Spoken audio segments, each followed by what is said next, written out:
I'm flying through the air. I'm tracking down my SnortBucks brew. I saw you take my can, now I'm coming after you. Oh shit! You say it wasn't you. I didn't do anything wrong. But if it wasn't you, then who? Tell all the lies you want, I know you stole my SnortBucks brew. We're fighting in the air.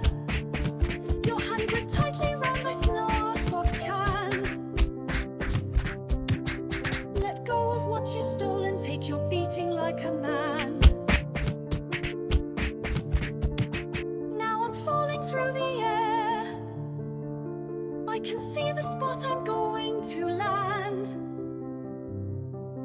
I'll hit the soft snow down below with my SnortBucks brew in hand.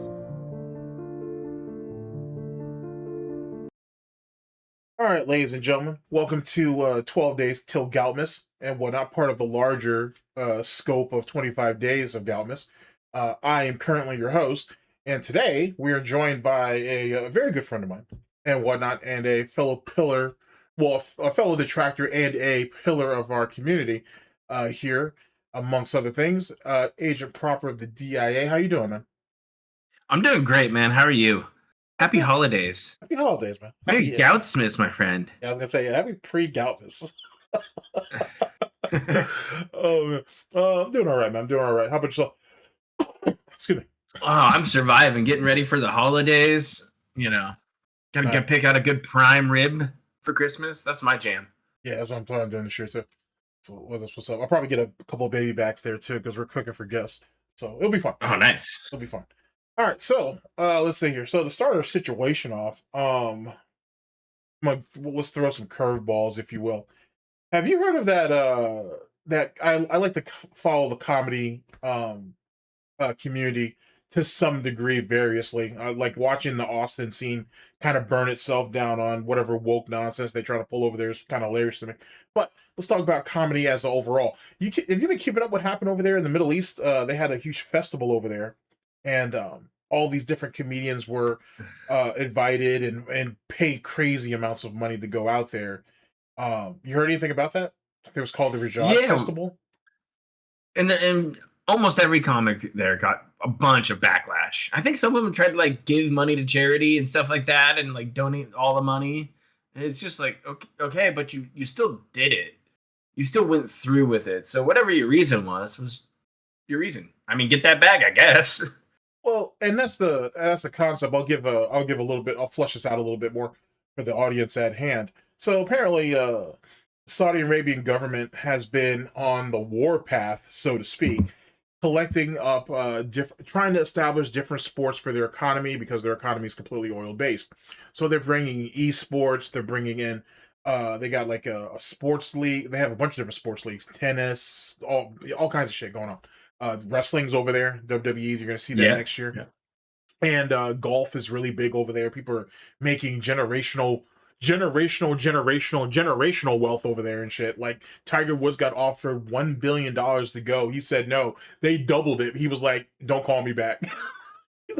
I said no the first time. Don't call me. They're offering all this ridiculous money, right? So these comedians all over the United States were basically offered probably the largest bag that some of these guys are going to see for the next couple of years.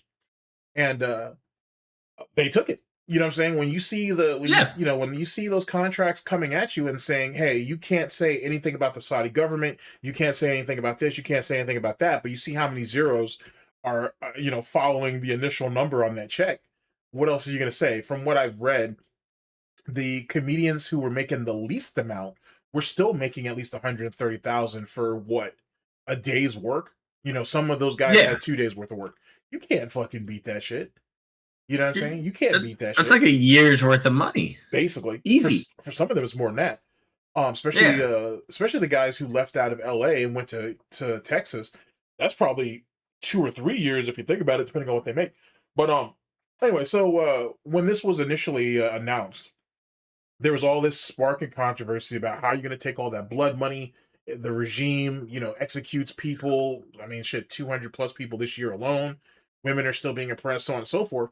And let's be frank, the most of these guys who are Americans and Europeans are like, what the fuck's that got to do with us? Going over there to make people laugh for like an hour. I'm gonna get the money. I'm just gonna go. So that's what they did. Yeah. I mean, do what you want. It's your career. Do what you have to do with it. But so a lot of them go over there and get the money. A lot of them said no. A lot of people who is similar to the Tiger Woods situation were offered double when they denied it, even triple, and they were like, "Yeah, I'm still not going." And these guys some of these people go. They come back with these huge banks, and their audiences are turning against them, saying that you're basically condoning this. You guys are nothing more than hand puppets with the Saudis' hands straight up your fucking rectums. All kinds of all kinds of stuff. And then I guess the money wasn't worth it, so now everybody's trying to either justify it like Bill Burr was trying to do, or some of the female comedians are trying to give that shit to charity. Charities are turning them down, saying, "Yo, we're good. No, thank you." Yeah, no, thank you. It's a mess, man. It's a fucking mess. I mean, it is what it is. I mean, that's why Bill Burr was just like, all right, like, you guys are gonna be mad at me, whatever. I went and got my money, so cool. Bye. I wish he didn't try to justify it. I wish he just said, "Hey, I went over there, I got my money in story." Like, you trying to it would have been different, right? Yeah, I think you trying to sit there and say, "Oh, well, I'm helping to make strides, and this is for the betterment of freedom of speech." Did you forget you had a contract that has certain things in it that says you can't do this? Fucking A, that one comedian, Dylan, his last name's Dylan. He was literally saying, "Hey, if those people want to do slavery, let them. If those people want to do human atrocities, let them. I'm just there to collect the bag, and I'll sell my soul. I'll let people mount me. I'll let any foreign government mount me for the right amount of money." And then the Saudi government is like, "Yeah, you can't show up now because you brought up slavery." So yeah, he literally shilled for them, and he still got banned. It's just one of those things. It's like, I get it. Like, your name is your brand in that situation. So it's like, is it worth it to take that hit for that money? And you got to weigh your options, and you got to see down the road a little bit, because, overall you're an entertainer, and right. that can just be gone overnight. Mm-hmm. Well, I mean, like I said, look at like someone like Dave Chappelle, who knows what he got. He had to have gotten millions. He's not saying anything. He's keeping his mouth shut. I think him and I can't remember who the other comedian was. It may have been Louis C.K. I'm not sure. Don't quote me on that one. But who the second guy was? I think so. I think you're right. Like, I think that was the other big name. Then they're both not saying a word about it. Yeah, they just kept their mouth shut. They like, "Yeah, I took my money. It is what it is." Like, and people ask them, like, "Yeah, we're not talking about it." And that's it. Yeah, and that's it. That's all you have to do. But yeah, you got all these younger guys who are just kind of like, the ones that are kind of, I guess, more who care about social media like that are completely and utterly tripping over themselves trying to justify what their situation is. Like, if you sold your soul, it's your soul to sell. Yeah, like, deal with it. So there you go on that. So much for the advocates of freedom of speech, right? So it is what it is. That oil money is probably hard to turn down, I guess. So gotta be. There's that. Next subject, actually. Next fun topic. Apparently, I'm not sure if you heard this, but apparently Ethan Ralph may have lost custody of his son. You hear anything about that?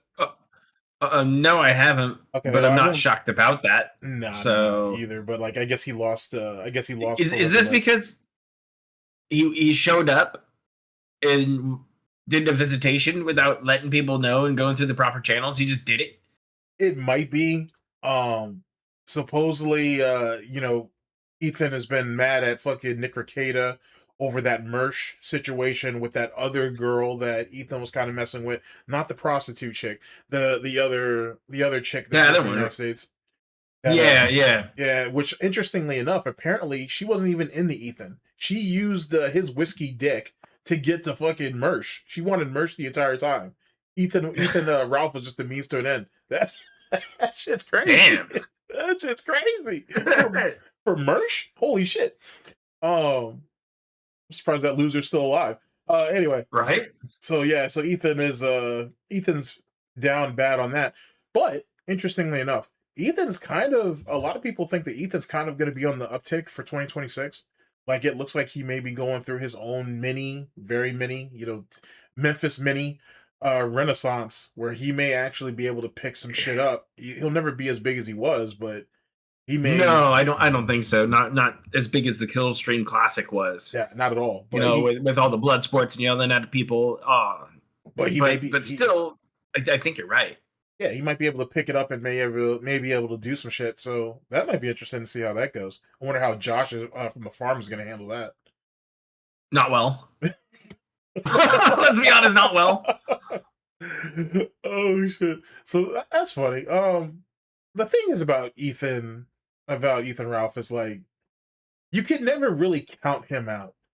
Like you know what I'm saying? Like until that dude's in the ground, as far as I'm concerned, like that dude will always be able to make something for himself, how small or how, however large or however small. Because like think about it, when he moved out to that shack in Mexico, like we all thought he was gonna die out there with like a cheap knockoff of like Maker's Mart in his hand or some shit and a bunch of pills. Right. And he's still kicking.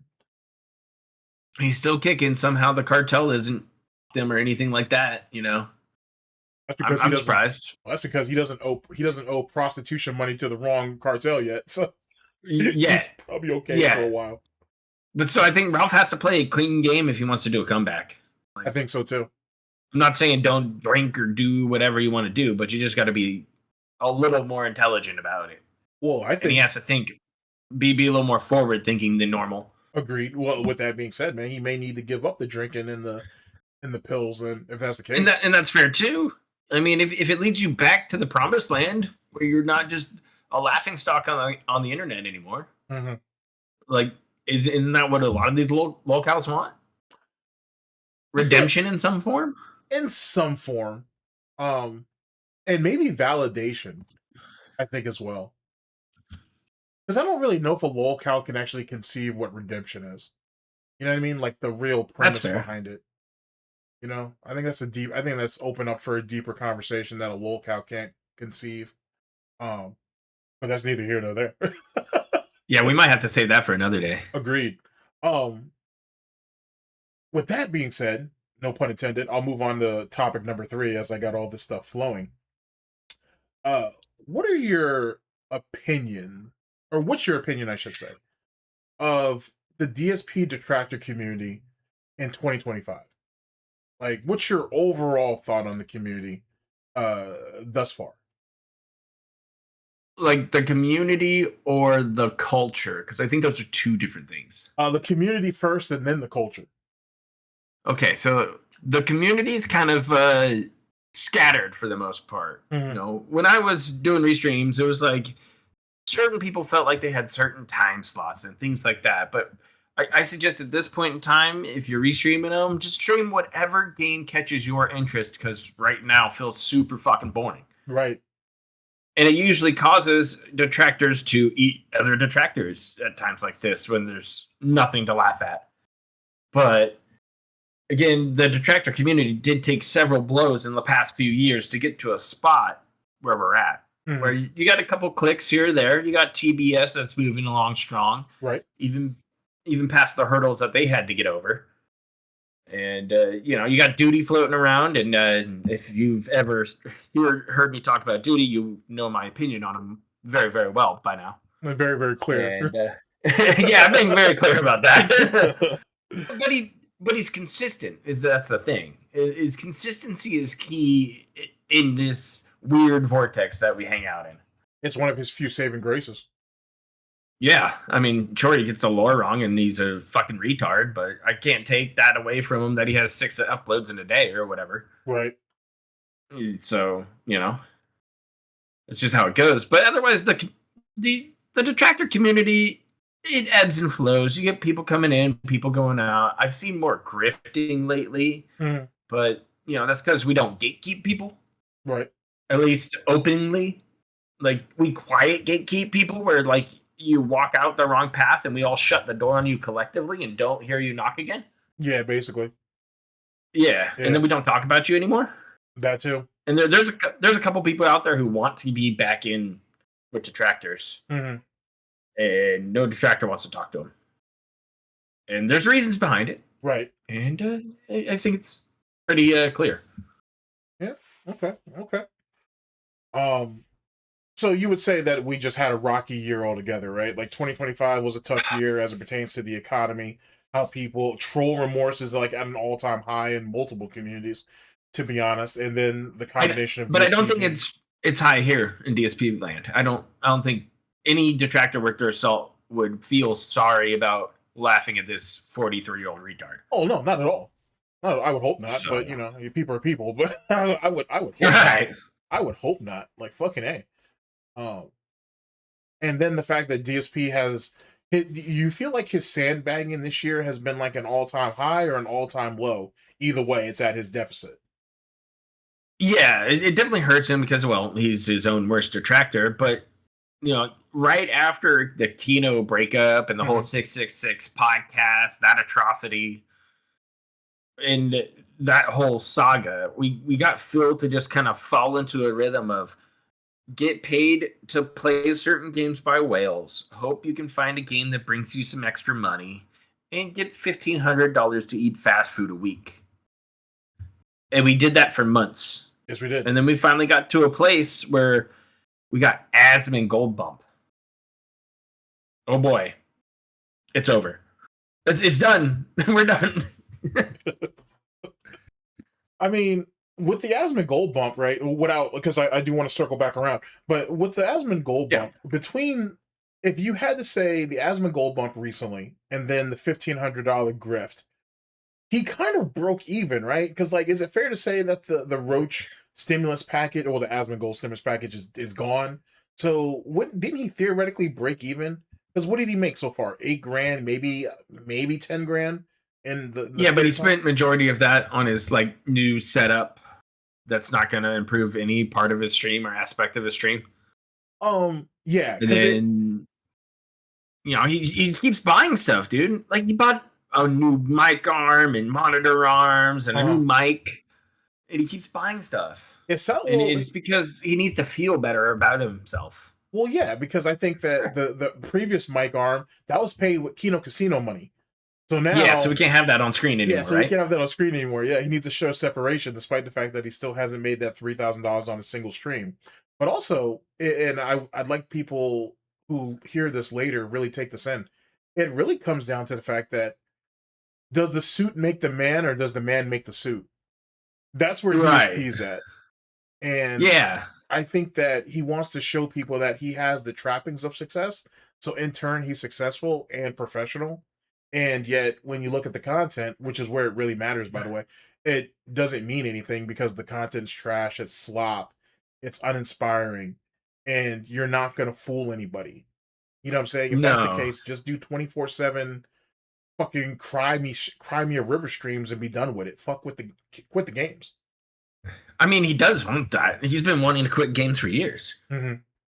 Years at this point. You and I have talked about it. Like, you can go find old videos of ours and it'll be like, yeah, Phil wants to not play games anymore. Phil wants to not play games anymore. And then finally we're at a point where Phil's like, oh, tonight we'll just chill. We'll pick some games, but we'll chill. And then it's just like, cool. It's just an extended podcast. Yeah, eventually. Extended therapy session. Why? Yeah, it's just therapy. It's crazy. It's literally just therapy. Like it's literally just therapy. Which is funny. I mean, that's what Trucks was. Oh yeah, for sure. But which is ironic because you shitted on Wings for Dark Souls, I guess, or Demon Souls, whatever game. That Wings was using as his therapy session, right? Like that was his way of coping.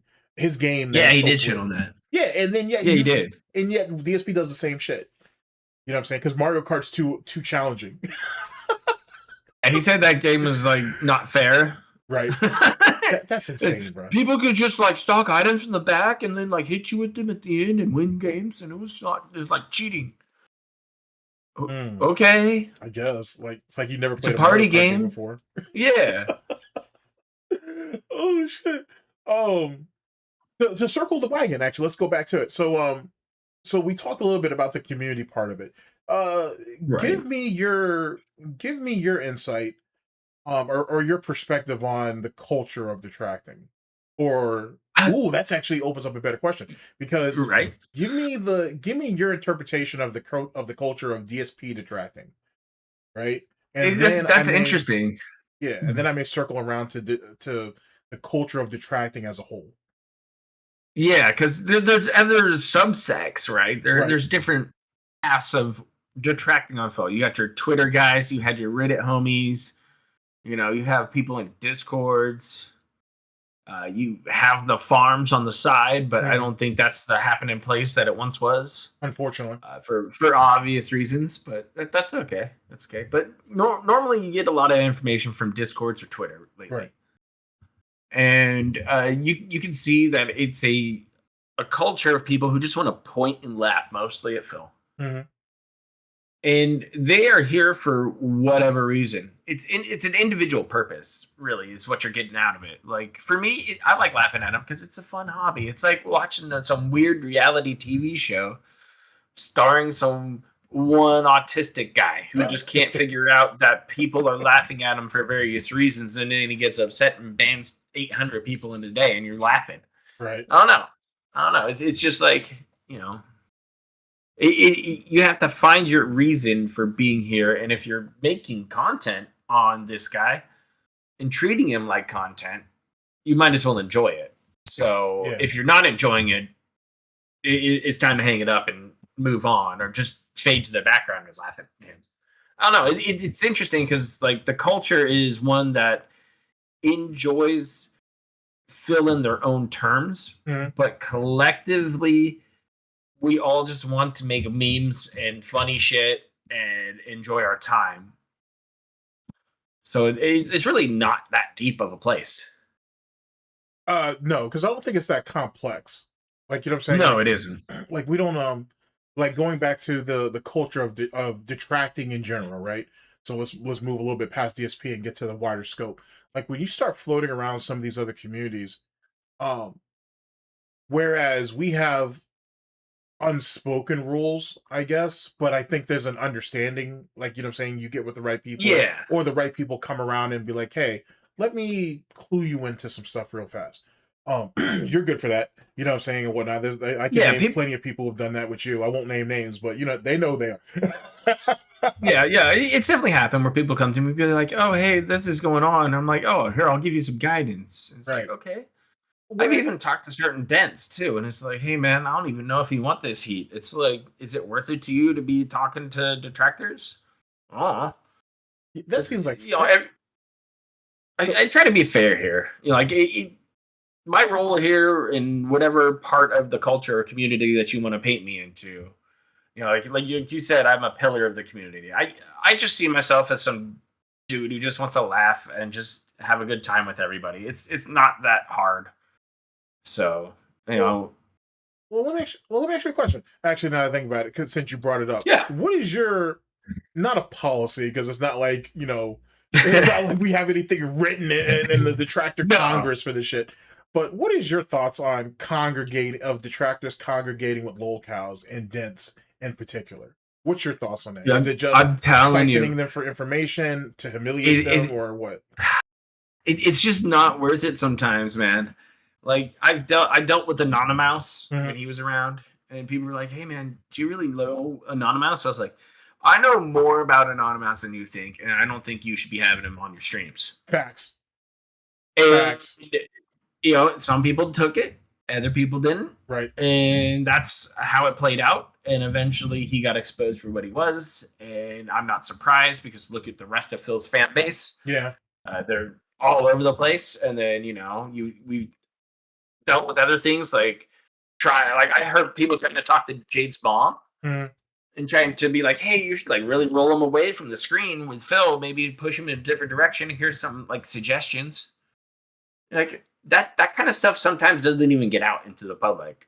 Like, But you got to admit that would have been a fundamentally good idea for Jade's sake. You know Yeah. what I'm saying? Or yeah, Jade. it would have been, but I don't think his mom listened, and that's fine.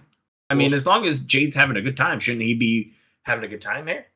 And so, well, see there. Because if Jade, he's a special dent, right? Right. He's kind of replaced Derek in a sense in Phil's I think world. so. And luckily for Phil, Jade's not a huge degenerate. He just likes to gamble and go to wrestle signings and things like that. It's not that like Otherwise, he's chilling here playing Marvel Rivals. Mhm. So he's very safe as a handicapped fan of Phil's. So Phil can point to him and be like, Jade has a great time here. But the thing about Jade is, if he's not having fun, he will say, I know, enjoy this, and leave. Right. He just rolls away. He goes, nope, not doing this. I mean, look at the other dents that rolled away eventually. Sidella apologized for all the terrible things he said to Kevin. You know, he came over to the director side and apologized to a bunch of people. Right. Still a coward, though. BSB, I've seen him floating around Uh-huh.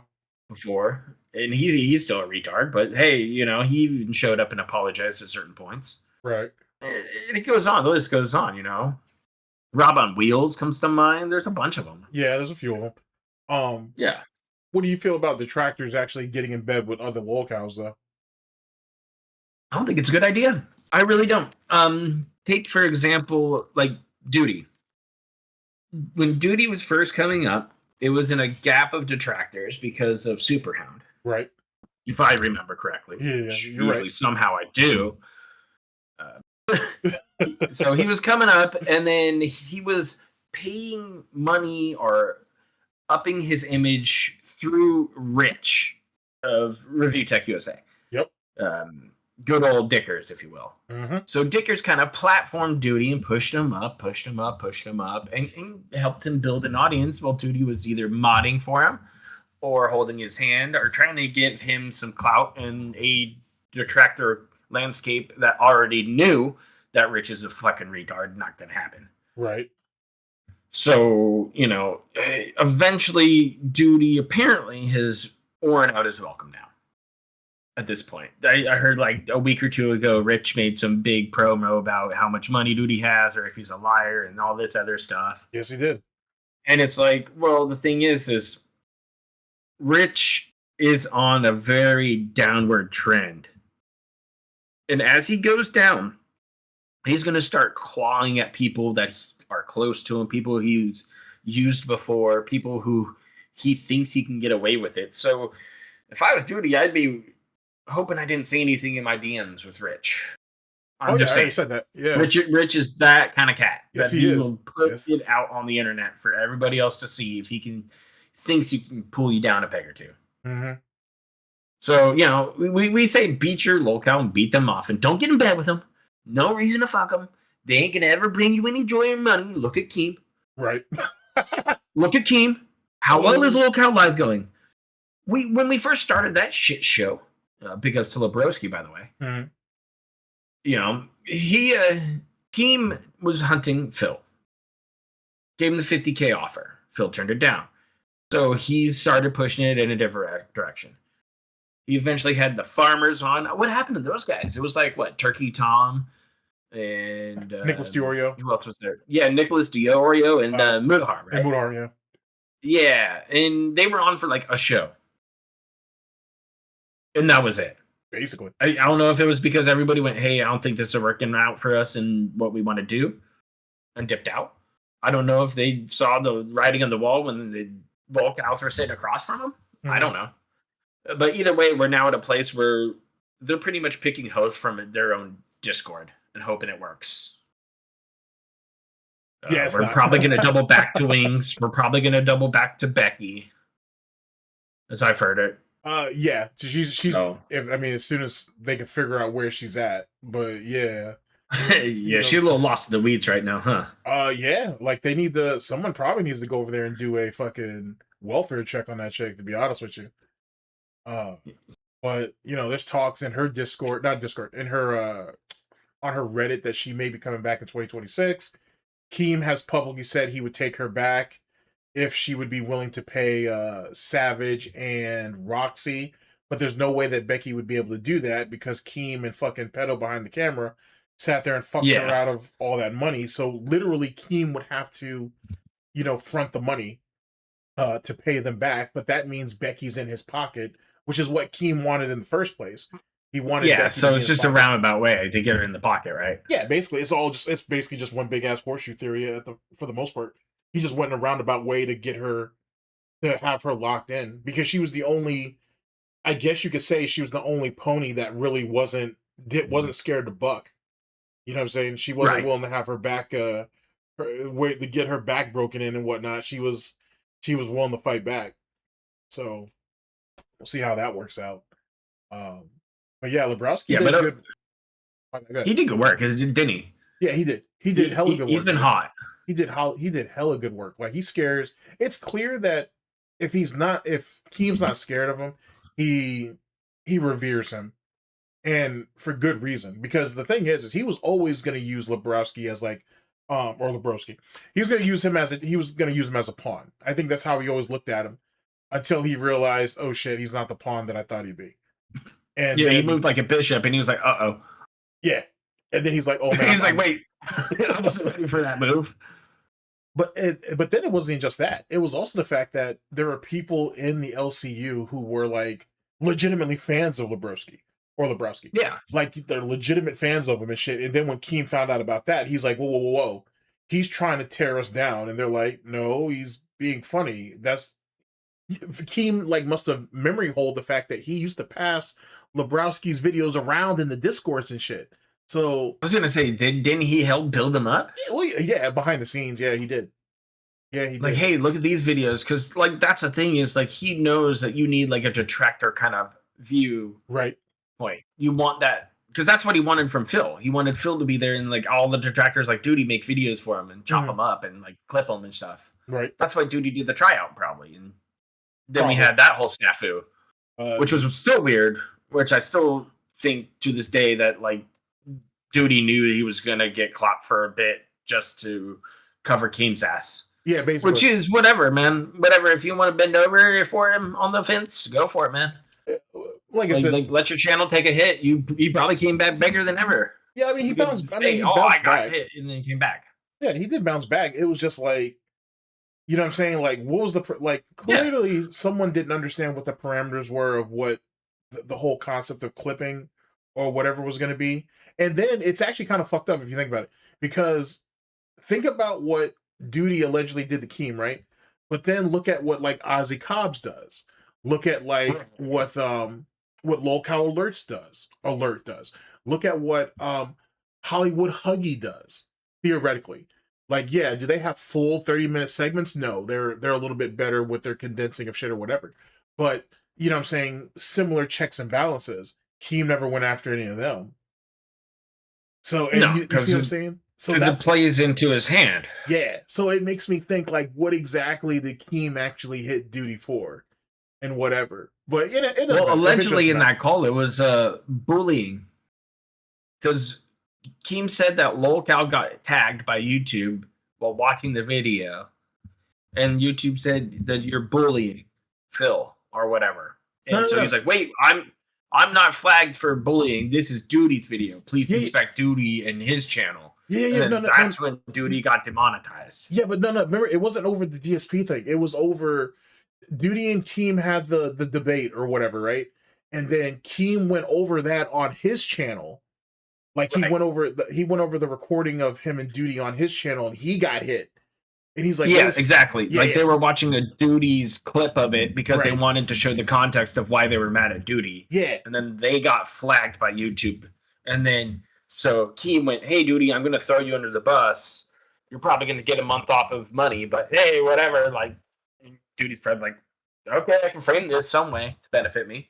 Basically. So, you know. I mean, I'm assuming that he does that because that's what he told Early Bird to do in those DMs. Oh yeah, hey, to tell her lay on her back and take it. Talk this mad shit and just like take me talking shit about you because you're gonna make money and I'm gonna make money. Right. With views. It was like, yeah, that's icky. And that's why she exposed him. It was because that was just like yuck. That shit was hilarious. You were but I assume he's all over the place doing that. Well, because Duty does that. Well, because Duty and company were prying her for her DMs with fucking DSP. And then she turns around and just lights his ass up and throws his DMs out instead. Like, wow. Yeah, you got to piss people off to do that. Yeah, you do. Yeah. You have to really get people. You really have to have irked people to sit there and have something like that happen. But let's be honest, though. Duty did tell her, hey, this is happening. Just lay down and take it. That's basically what he did. So, under those circumstances, I can see why she was like, well, fuck you too then. So... is what is on that. I mean, it is done and dusted, but still, at the same time, overall, to get to the point after this question is, don't get in bed with locals. It's not worth it. I'm telling you. Don't even talk to their supporters. I'm telling you from personal experience, not worth it. You don't get what you want because you want to understand why these people do this, and I guess most of the time they don't even understand because they don't know themselves. Yeah, it's not worth it. Like So the sad thing is like the current day and age dents are not like how the dents were when we came up. Like there was a bit more, these are different dents. Yeah. Like I don't ever want to say that a dent is complex. But I feel like if you comparing like Brightside Viking to like fucking Iron Chef Sakai, for example, or Those are Ice very Coffee, I think it's leaps and bounds. You know what I'm saying? Yeah. No, it is because BSV was there for a purpose. BSV was like, I'm Phil's friend. I want to be the most money-giving cuck to Phil forever. And then he like was this war general until Phil fucking blood eagled him for crossing the line. So instead of Phil taking the shot, he just went, here's the bus. Threw him under the bus. That's why he left for a long while. It's still crazy to me that he did that to Brightside Viking. Like, you know what I'm saying? Like, yeah, one of his most loyal generals. That dude, like, defended him. Yeah, he did. Dude defended him for so long and so hard and fought off detractors, yelled at them, got on their podcast, did blood curses.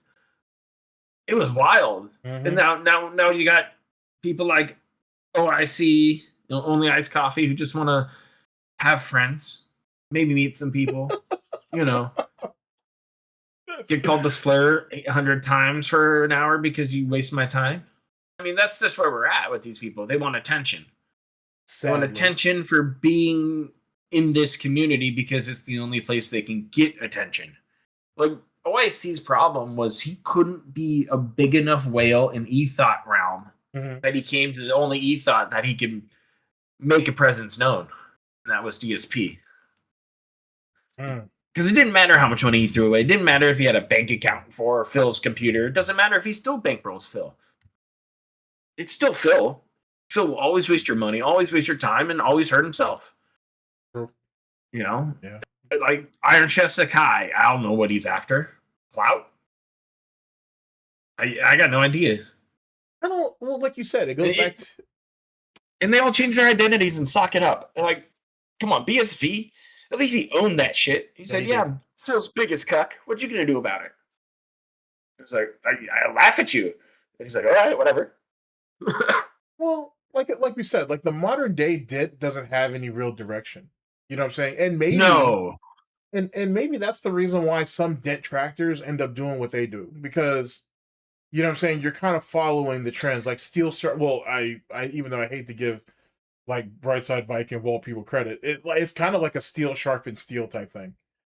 You know what I'm saying? It kind of was, It was like you had these clashes and pockets of people who didn't like each other, and it eventually spawned into the SOK days, and that shit went sideways eventually. So it shows you that both sides of the vortex are on the spectrum in some way. In some way. And yeah, like it's just guaranteed. If you're here, you're probably on the spectrum. Let's be real. Your mommy took Tylenol. Like, come on. You're in a Discord, or you're here listening to the video, or somebody linked this to you. You're on it. Welcome home, as Phil would say. Like that's just it. And I think a lot of these den tractors and these other guys, they just want to create a name for themselves and this identity of their online presence. And I get it. You want to be a brand. You want to run it. I get it, man. But there's always going to be people like me who don't care. Who don't care. We'll laugh at you too. Because it's fun. I think that's the thing a dead tractor has the hardest time dealing with, is being mocked by the very side that they're on. It has to hurt. But isn't it expected? Like, you know what I'm saying? Like, isn't like before fucking Josh's purge over there on the farms, that's what the farms, like, that's what they exempted. It was like, or not exempted, but that's what they represented. Like, hey, we laugh at all sides. You do something stupid, you step out of line, you step out of line, you get dealt with. And I mean, I think when you're right. I think when Josh kneecapped that shit is when the silly shit started to really kind of pop off. There's no outlet for it now. You know, on the farms when I originally joined it, I joined it because if I said something funny, those people were going to check me immediately. Right. Like, if you stepped out of line, they would hit you with 5 puzzle pieces in 2 minutes. Mm-hmm. And then they'll start laughing at you right to your face. And I wanted that because I respected people like that, you know? Yeah. Because those are the kind of guys who you meet in real life, and they're going to laugh at your face too. Yeah, absolutely. It won't stop them. So, you know, I joined up and I started doing my thing and eventually became a lot there. And the rest is Kiwi history for now. Yeah. We can tackle that another day. But fair point. Here, give me just a second. All right. So, but yeah, like I said, we can tackle that another time. I get it. Yeah. Let me ask you another question. As it pertains to the tractors willing to branch off and maybe even delve into other communities or whatnot, do you feel like, I mean, I don't know, is it possible that some people are just too entrenched into something, or they feel too safe doing something that they're not comfortable with doing something else? Or is it, you know, you don't really want to learn the rules of the road somewhere else? What do you feel about some of the previous people that we've had over here who tried to branch off into other stuff? What is your thoughts on that? On DSP detractors branching off and doing other shit, or just detractors from other communities branching off and doing other shit? Well, it's interesting because we've seen a couple of detractors branch off and do their own thing. Mumology comes to mind. He started with the whole BetterHelp blow up, and then evolved into doing like politic takes and things like that. And eventually, he still does DSP stuff on the side because that's his bread and butter. Right. Like he gets his hands all over the place because that's what anybody can do when you start that kind of opportunity for yourself. Yeah. Absolutely. So, but it's a risk, right? Because you're not going to get the views you had. You're not going to get maybe the welcome you want. You know, you got to cut your teeth again. It's hard to do, and I understand it because I'm looking to branch out next year because I was listening to your Goutmas video with LTG talking about, well, you shouldn't just be there making fun of one person all the time. All right, bet. You don't think? Okay, watch and see what I start pulling off in 2026. Yo, because might as well. Yeah, because he basically, like, when LTG did that shit, he basically, like, put out the dinner bell where he was like, all right, like, if you're going after other guys or other people, then I guess you can comment on me, but you can't solely be focused on me. Like, all right, then. I mean, is that, because that's how I took it. I heard, hey, if you're talking about somebody else all the time, maybe if you talk about me too, then I will respect you a little more. That's what it sounds like. Maybe take your take a little more serious. Yeah, that's what it sounds like. All right. That's what it sounds like. All right. So like an open because the last stuff I started hearing about LTG, oh boy, I can make a video. Oh, you! Oh boy, I can cook one up. Yeah, let's talk about that for just a second, like briefly, and then we'll get back on the subject. What is your thoughts on the baby's mom coming out and saying that, releasing the text messages saying that, hey, he said that after the baby was born, meaning LTG, that he would be in the child's life. It's like 10 or 11 years later, and she can barely squeeze $1,000 out of his ass. What is your thoughts on that? He said some deplorable stuff about his own offspring. Yes, he did. Deplorable. Yes, he did. And come on, man. What, your legacy is ruined because you have a little girl? Come on. Dude, I think I don't even think it's as simple as that. Like, initially I was thinking that, like, okay, it's because he had a daughter, right? She can't, and in his mind, she can't carry my name. It is what it is. But I really think it was the fact that she wasn't planned. Right, and then he couldn't get homegirl to have the abortion, and that's why he's pissed off. Like, he didn't have a real choice in the matter. Like that's what he means by his legacy. It's not like, oh, I have a daughter and it ruins my legacy. No, he's like, oh, people are gonna look at me like I had just a kid with a side piece, and right. I don't care enough about my kid to even give her, $1,000 to take care of her. Let alone go and see but that's what you built. Yeah, it is. So, like I said, I can make a whole video about that thing. Yeah, shit, man, you should. I'm on the way to do it. If it doesn't make it into Goutmas though, it'll probably be. I was gonna end of say it's December. gonna show up in Goutmas or something. Yeah, like that's just in case for those of you in the audience who don't know, like, so LTG got exposed earlier this year or late last year for having a daughter that no one knew about. Like, he was able to keep that child under wraps for this long, and for a long time, and then the trolls in that community, someone tracked down the baby's mom, they tracked down the child, they got pictures and everything. So one of them was able to talk to her and have an interview. They talked to one of his former roommates too, actually, now I think about it. That too. And she was like, yeah, he's basically a piece of shit, and deadbeat dad. Basically, he's literally the stereotype that he says he's against. Which makes him a statistic when you think about it, sadly. Which actually even worse because it makes his daughter a statistic too, unfortunately. Yeah. That's sad. It is sad.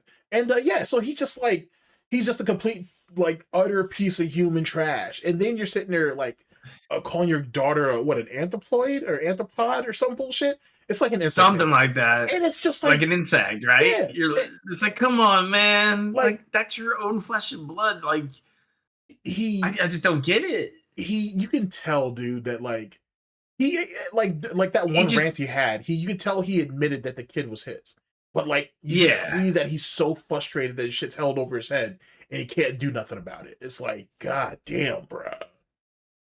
Yeah, because he doesn't want anything to do with her. No, and it's just like, it's so bad. It's like, well, if you don't want anything to do with her, at least try to make some kind of amends, or get to a common ground at some point when it comes to financial care. You would think, because you think, or go through the court system and have it defined.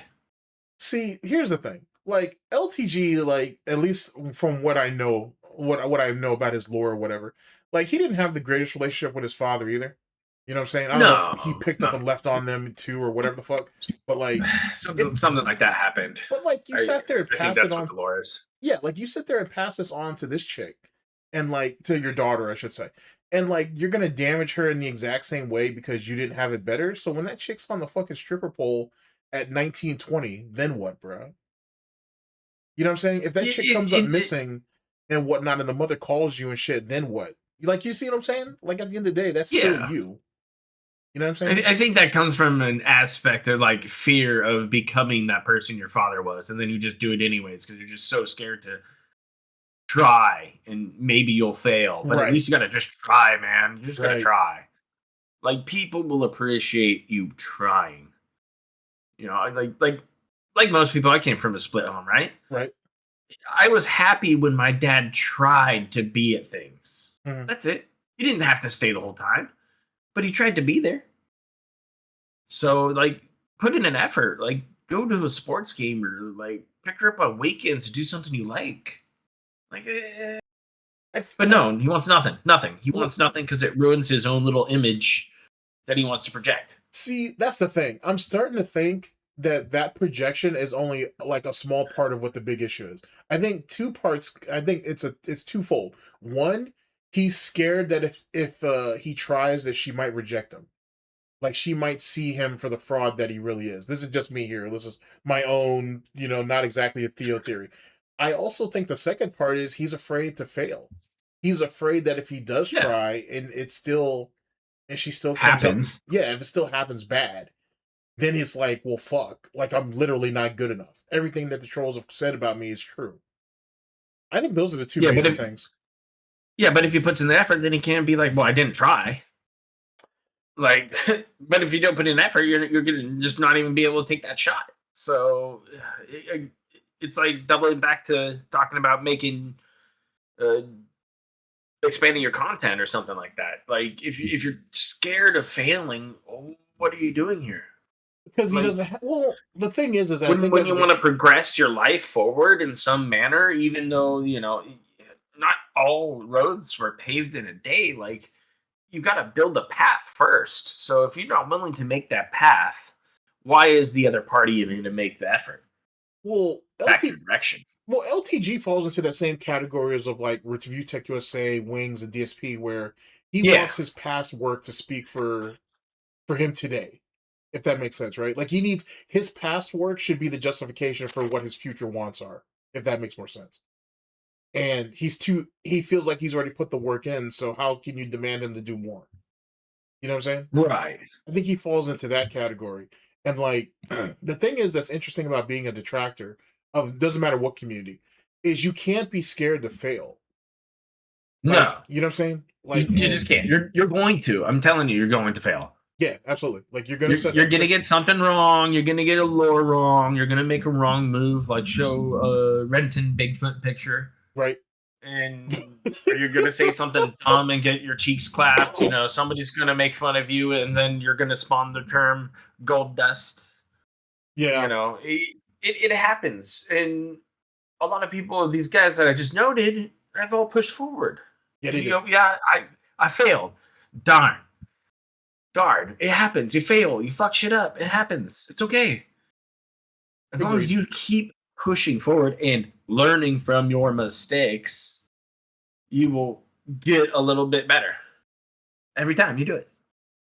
Yeah, but see, here's the thing. With that being said, like, does that really apply to a lolcow though? Like to a detractor, I get it, but does that really apply to a lolcow? Like, look at DSP. I don't think so because some of these lolcows don't want to admit mistakes. They can't. Like Phil, I don't think he can legitimately say this is my fault if it's a bigger deal than like messed up audio issues. He can't take blame. It's not him. He has to blame everybody else. Oh, it's the lag. Oh, the water bottle company filled the bottle too high. That like, shit is crazy. Shit like that is insane to say. Yeah, shit like that is crazy. Holy shit. Most people just be like, "Oh man, I must have squeezed the bottle." Yeah. but think about when he was doing the beer testing thing not too long ago, and he poured all that beer on himself. That was so funny. And the thing is, and here's the thing, this is like, it shows you like how bad his motor skills are. Like when he was pouring the beer, it was clearly not hitting the cup and it just kept going. He kept pouring.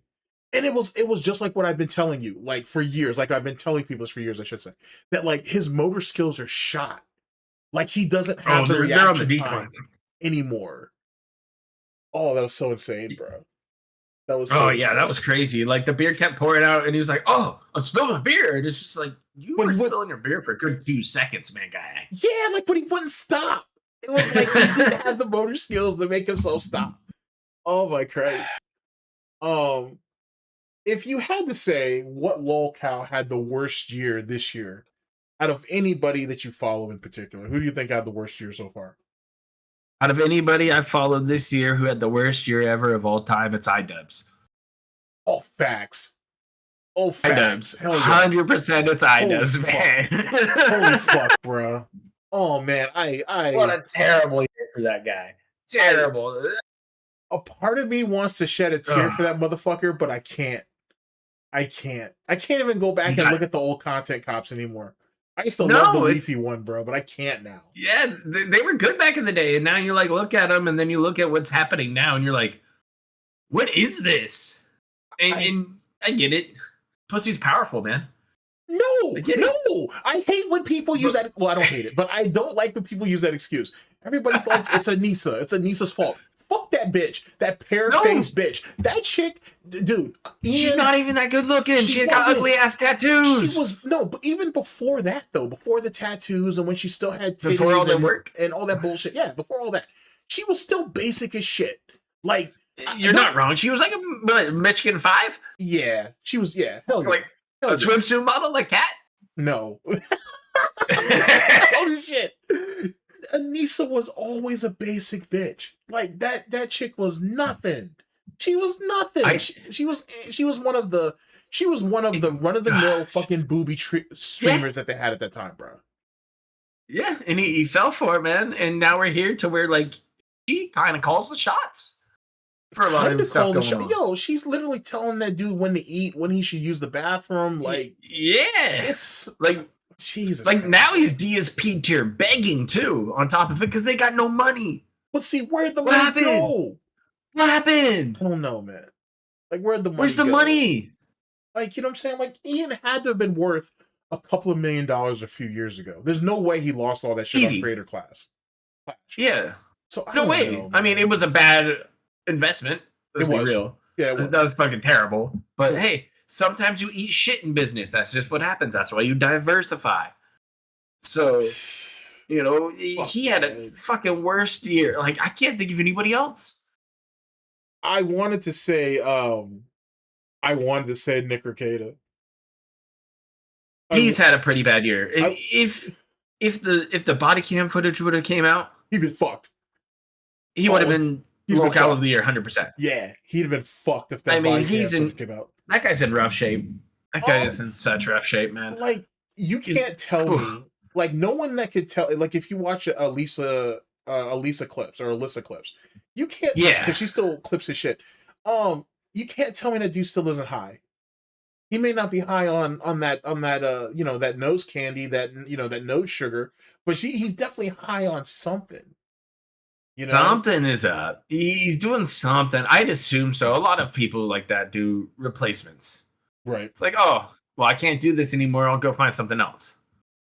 And then I'll go find something else. And then it's something else. And then, you know, they find you on the living room floor. Well, here, let me ask That's you. just kind of how it goes. It is kind of how it goes. But here, let me ask you, because you've actually spoken to him. That's true. I did in You a did. very robot voice. Yes. Yeah, you and LSB. Did you ever? What was that, man? That was like that was That was like 2020, right? 5. Yeah.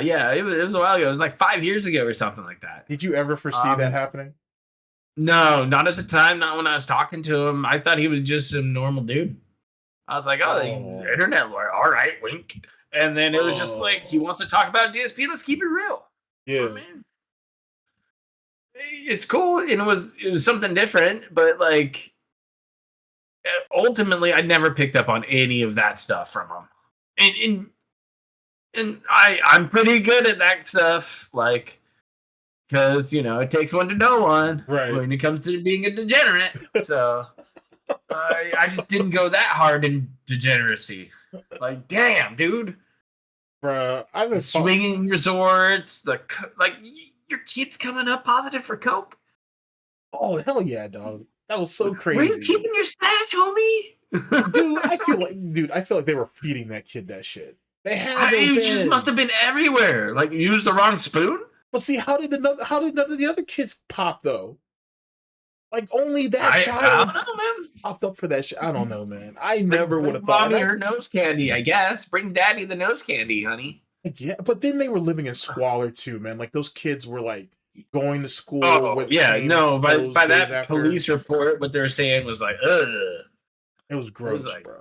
Like it's that unfortunate. was originally what got reported, was like Child somebody neglect. reported to him, like child neglect. It was Yeah. like, hey, like they talked to like a pastor or somebody like that at the church. It was like, hey, I'm really concerned about these kids. Like, they come here, but like you see them at school, and this is this way, and then like they don't show up with Yep. like clean clothes for like 4 days, and it's Oh, just man.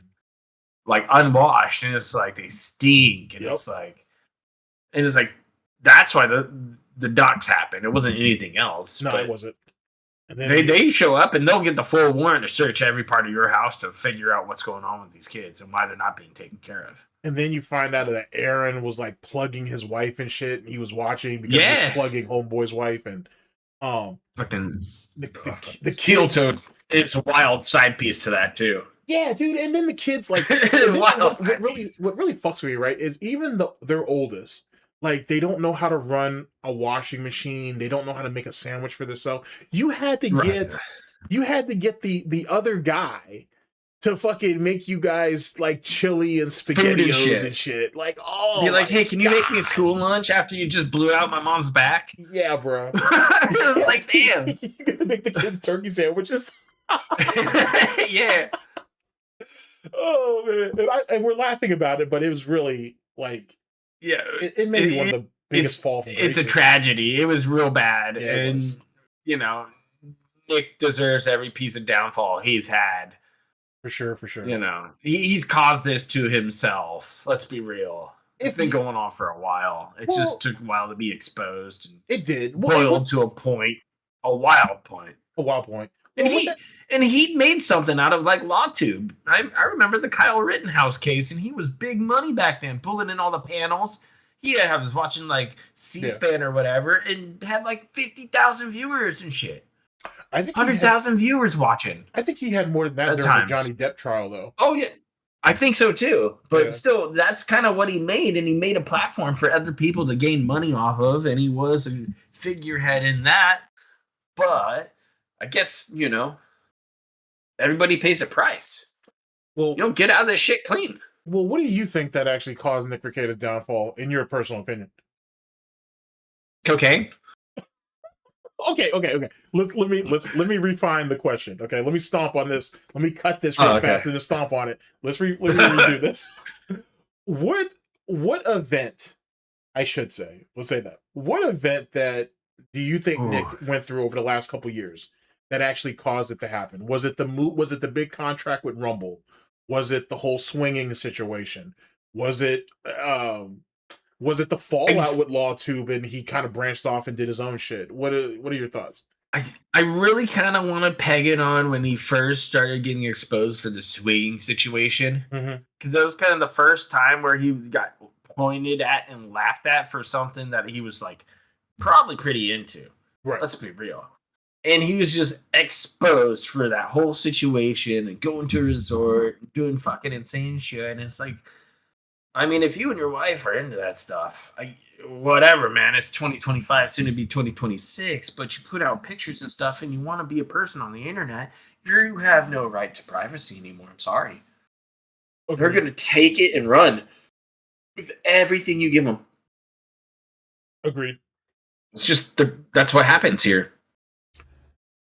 It takes one thing and then the rest of the dominoes start falling all over the place. Like LawTube kind of took a slight to him after that. He got mad at them and they all had backlash, kind of chain reaction from there. I'm sure his partying habits were already instilled. So that's why I said cocaine in the first place. Yeah. I wonder if I assume they're doing quite a bit of yayo out there in the Highlands. Oh yeah, I'm pretty sure. I wonder if Camelot actually got a piece of Rekieta's wife though. Because they were all kind of chum and buddy before Aaron slid on there. So, but that's just me talking out loud. I think the turning point for Nick, was when him and that other lawyer in Texas, when they dropped the ball on the fucking Nick on the Vince Vic Mignogna. Oh, their kick Vic? Yeah. Stuff? Yeah. That was kind of a misstep too. Yeah, when they lost the case and shit, I think that's what really like caused the problems for Nick. Because like he had like if you know Nick's history, right? For those of you listening, he started off correct me if I'm wrong, but he started off with obviously with like the lawsuit shit with the Dick Masterson Maddox case. And then I think that's where he started to get traction, and then he jumped to the next saga. Yeah, he jumped to a couple other things, and then there was the Kick Vic situation, and he made other people rich before he made himself rich. Honestly, off of that, yeah, he did. Yeah, he really got his name out there, and then after that, then there was the birth of LawTube. And then that's when the cases were coming in. That's when the panels were coming in. That's when he was the law to Pope. The Law King or whatever the he Law was. King, yeah. and hey, pro tip: if you're on the internet, don't call yourself a king at all. I don't know if it's ever worked out for anybody. Or the Pope. Don't do that either. That's not. No. Yeah. And then that's what led into the trials and everything.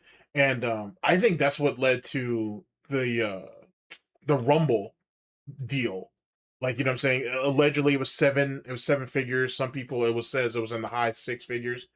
I think it was 7. I think he was offered like $1 million for that. Probably. For that Rumble Probably. deal.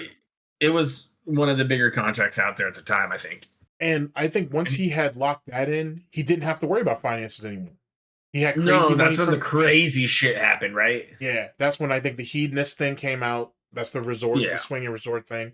And then that's when everything else, and then the locals bullshit happened where all those like 40 and 50-year-old chicks in there were like sending fucking partial nudes of themselves, and then they were meeting up and all that other crazy shit. And that's when Wild. shit went It's bad. wild. Bro. That whole Nick world, it was insane, and it still is. Like, he doesn't look well. No, you don't. We don't. It's crazy. So he had a disaster of a year as well. I think he's the shining example of someone who, because when he started YouTube, he was in massive debt, because of school, law school, and everything. Well, And, yeah. And I think what happened was I think you had someone who was like, they already had 5 kids when he started. This was just a hobby that turned into some major money. And I think, he's kind of, Nick is as witty as he was, not now, but as witty as he was, he's still kind of a nerd, and you got to play the religious, the religious husband and father, all that bullshit. But man, when he played that like figurehead that he wanted to be, like, I'm the family man and this and that. Yeah, the Full House bullshit. Yeah, and then we get to the end of the saga, and you're just like, those kids should not be there. No, yeah, not at all.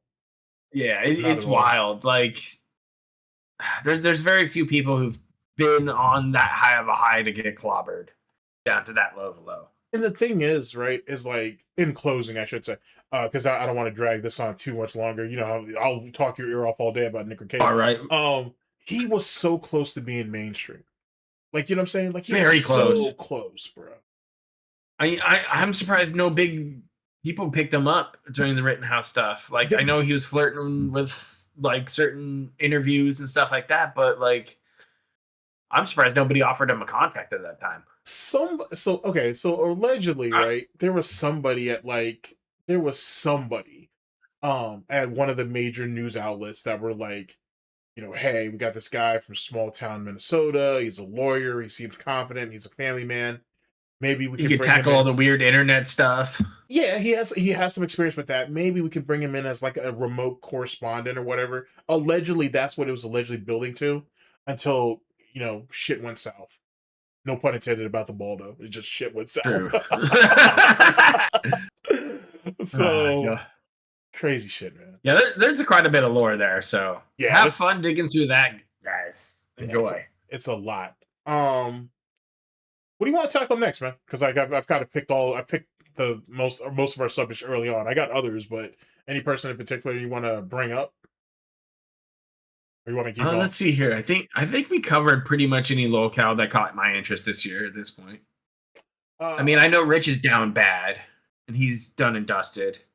Yeah, let's actually tackle Review Tech, because he had a shitty year too. He did. That's true. Fucking massively shitty year, actually. I take a level of glee in that. Holy shit. He deleted his 1 million sub channel for reasons, right? Not even good reasons, bro. Like, not good reasons, but there's probably other reasons. Oh yeah, absolutely. Right? fucking mongoloid then sat there and was botting views and subs, which people had speculated already. And he had the fallout with Jay, and that was late. That was like early 2024 when that happened, right? Yeah, it was. And then that led to his war on detractors and whatever. And you can understand. Yeah, how did that go? Well, now that you brought that up, here, give me a second. How did that go? All right, let's bring that back. All right, so how did that go? This idiot, meaning Review Tech USA, like you just said, he said he was a top 10 detractor, he said he was a top 2 detractor. He's behind Tevin, right? Yeah, right behind Tevin, which was fucking ridiculous. It was ridiculous how he brought that shit, because he really thought he was popping off of that May 1st shit. That's what it was. Yeah. And then, ironically enough, when Gundam picked up that baton and ran with it, his streams were far more successful than what Rich was doing with Jay. So that kind of blows that out the water. Rich, so funny. Rich was talking about the music career, and Jay was going to eat. Oh, yeah, that's what got me banned, right? Yeah. From his channel. I think you and I were on the call, and I was like, hey, Rich, how's that like Bandcamp idea you got of making songs for detractors and having them pay for it or whatever? Mm-hmm. How is that gonna like help pay for your kids' food or tuition? And I got banned. And you got banned. Don't talk about my kids. All right. It was a fair question too. I don't even I understand thought why it you was a got mad fair about that question. shit. I was just curious. Like, what is the plan for this? Like, are you trying to like talk to a detractor and make the music for them? Like, okay, that's different than just putting out samples and saying, "Hey, pay for this." Mhm. And it's some generic Phil fart noises or whatever. Right. Because none of the stuff he's ever made is any good No, it's not. when it I comes to think- music. Well, see, the thing is, I think he saw what like Meerkat was doing, and he saw like what some of those other talented guys who were doing that was making the DSP music, Oh yeah, like Darkseid to Flow and some of those guys, and he thought, oh yeah, I can do this. That's easy. Bill Brasky, all those kind of cats that make a bunch of good music. Like, there's a Yeah. bunch of guys who make a whole bunch of stuff out there, and yeah, there's a market for it. But like, I'm sorry, DSP detractors aren't gonna pay you for music. No, not at all. They'll make their own, But or not go only, talk to somebody else. but not and only that collab. though, like but it wasn't even just that. Like the music was trash. Like the only Yeah, it was terrible. song that Rich has ever made that actually picked up was that Exposed song. And even then, and that wasn't even a detractor song. That's just something he did, and it just happened to take off. And the reason why that took off is there was a T channel that's still out there. I want to say it's either T Spills or it was T something else. It was a T channel who actually used that as their intro, and that's the reason why that shit kind of really popped off. I mean, don't get me wrong, I Yeah. have momentum, but that's really why it popped off. So, you really got to deep dig, and you got to go deep into your lore to know that. But yeah, like I don't know why Rich thought that was a thing. So you fucked over Jay. You wanted to go to war with detractors like Hate Army and like a Snort Hogan And a Sav, and Sav and Jew and then Shinko. Sly. Yeah, Sly and Shinko and all them. Then he loses that. Then he tries to hide behind Duty. Duty's not going to lift a finger against them guys, so Rich was literally on his own. Nah. Then he Yeah. tries to smooth things over with Jay. Then he goes to Lol Cow Live, which was a honeypot by Jay, Keem, and all them to get back at his ass. Then Rich gets exposed for the leaked of his nudes, which is literally revenge porn. But he lied and said he only sent that to Lauren, when in actuality he was sending it to multiple girls on Twitter that he was talking to. Then he then he has the fight with the Thorns, right? Oh no, then he has the fight with Sav. Then he's sitting there stalking Sav's Twitch and her Twitter, sending her money, right, and whatnot, and then saying that like, oh, I bet you wouldn't say that to my face, basically implying violence on her, which is weird as fuck. It was weird. Like I could have made a whole video about that shit too, because it was fucking real weird. Yeah, that was like, hella weird. He was so mad at her, and still is mad at her, and still does give her money. Yeah, because he's mad at her. Because she it's was kind of strange, man. It's like he can't, like it's a woman that he can't hold power over, much like any of the women in his household. It hurts his fifis. Yeah, basically, she's an attractive woman that he could never get, and she spoke up against him. I get, and that's why he's mad. So he already took the L to Sav.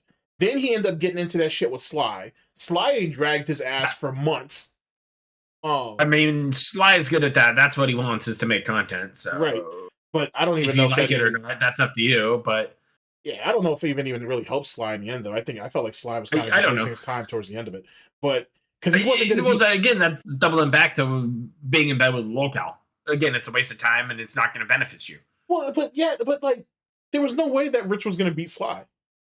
Like, especially coming off of Rich's loss to fucking Sav, there was no way he was going to beat Sly. So because all Sly had to do was go, look, you lost to her. Do you really want to lose to me too? And Rich like, yeah. And he's like, all right, here you go. Here's your L. Please leave. And then I actually skipped a spot, actually, if you think about it, because Rich lost to Sav. Then there was a situation with the Thorns, and then that's what brought Sly in. Because he got a shotgun, right? He bought a gun. He's like, I got a gun just in case you show up. Yeah. It was like, bro, come on. You bought a. I mean, keep in mind though too. What they say, Thorn, Grace is what 5'10", I guess, and Rich is like something 5'6". So, oh no, he was legitimately. She got the reach.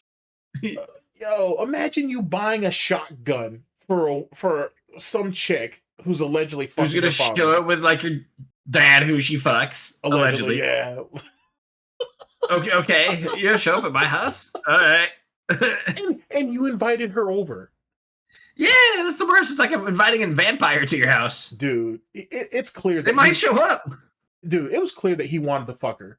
and he wasn't expecting Probably. that her father was going to show up. That's what it was. He's like, oh man, leave your dad at home. Come on, just come over. We'll fight and fuck. Grace couldn't drive though at that time. I don't know if she has a license No. now, but she couldn't drive back then. Probably And not. Rich is stupid. That's why. Rich is a fucking idiot. So that's the reason why that happened. Like, god damn, bro. And then the one guy, well, there's a bunch of guys that Rich be ducking. Like I said, he ducked Shinko.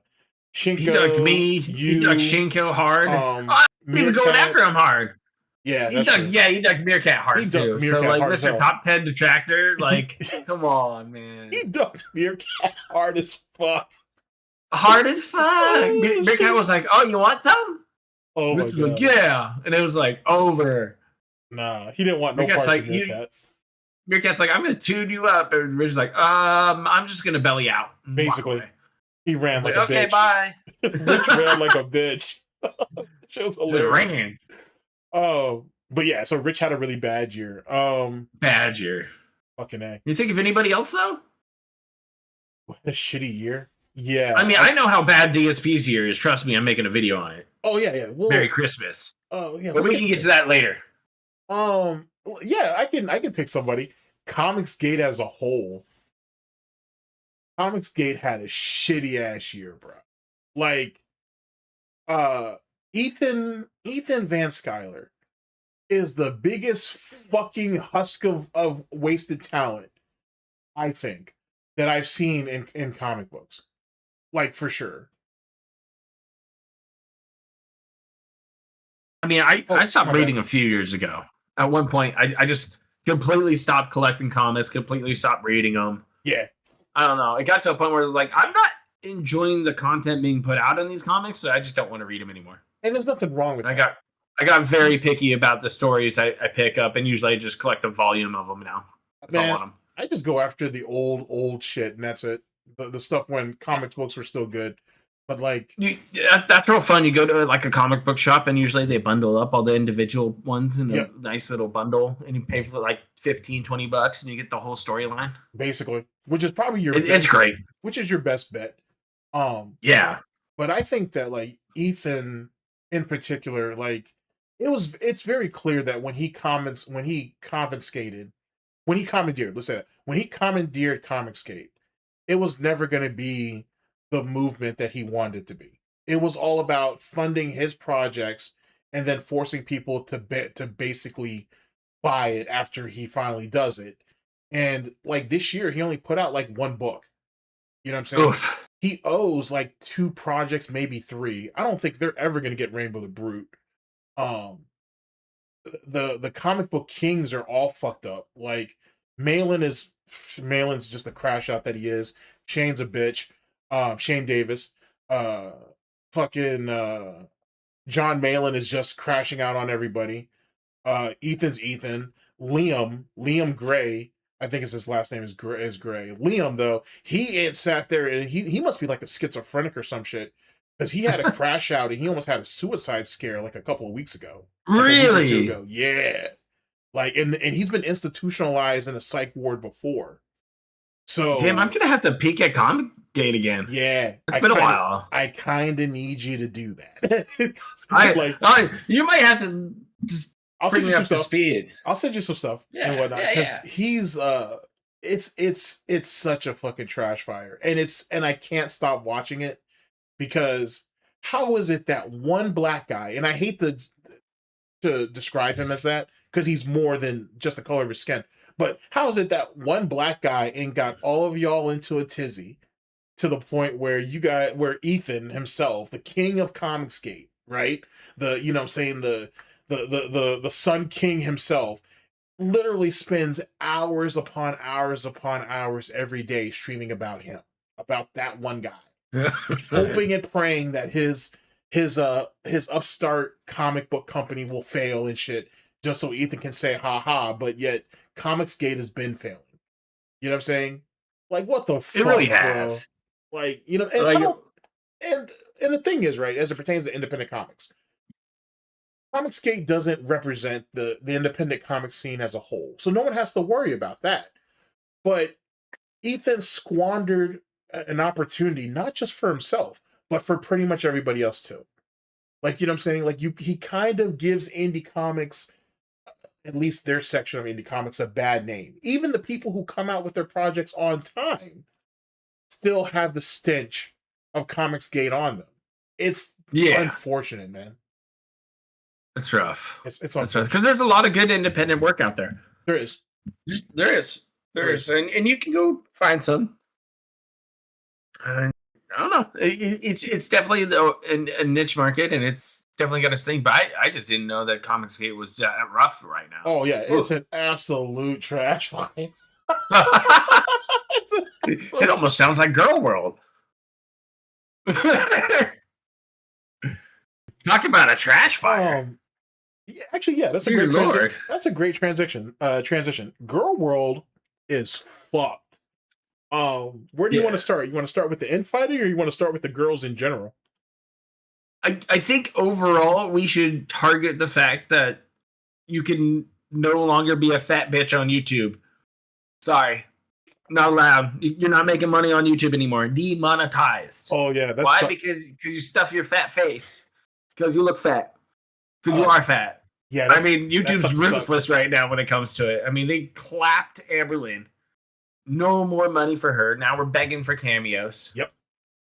Now we're trying to do TikToks and whatever we could do. I mean, I even saw her face in some random ad that somebody posted up on Twitter the other day. It was like somebody's app, and it was her face in the phone or whatever. That's hilarious. It's so funny. It's like, it's so crazy, but YouTube absolutely kneecapped that whole mukbang fat girl market. They said that is self-harm is what they categorize this as now. And that gave them the leverage to say no more money for you guys from us. Let's clear our conscience of you eating yourself to death. Well, let's be honest though too. Like Girl World was kind of like from a profitability standpoint, they were dying out anyway. It has been, yeah. I mean that's what's up with a Feudy Beauty is like she just is not anything anymore. Like she don't get the views. She don't do the drama. It's just her whining and complaining about the salad man or something silly like that. And like it's a yawn fest at this point. Nobody cares anymore. Like, she literally represents she's the pinnacle of being fat, 40 and alone. You know what I'm saying? Pretty much, yeah. And then, you got the Orbiters and everybody around Girl World, and those guys are doing more ape shit stuff than I've seen other detractor places do. Like we have talked about like detractors turning on each other when shit gets slow or whatever. That's kind of like the tradition over here, believe it or not. It is. But what happened in Girl World, especially the thing between Yaba, YouTube Underground, Sam, FFG, Charlie Gold, Zachary Michaels in that now. Like, that shit is so fucking unnecessary, bro. Like, because this is spreading into other people, and then there's certain people over there in Girl World who are just being like, I'm not going to be part of this shit, and they just abstain. It's probably the right move. Which is probably the right move, honestly, especially on top of the situation with Rachel and her basically offering Amberlynn Reed Emily, or what's her real name? Or is her real name Emily? He calls her Tom, but her real name's Emily. Yeah. I think that's what it is. Yeah, her fucking Rachel offering Emily money and flirting with her to get dirt on Amber and shit, like and whatnot, is fucking crazy, because like now people are like, well, where's the line drawn? And it's like right.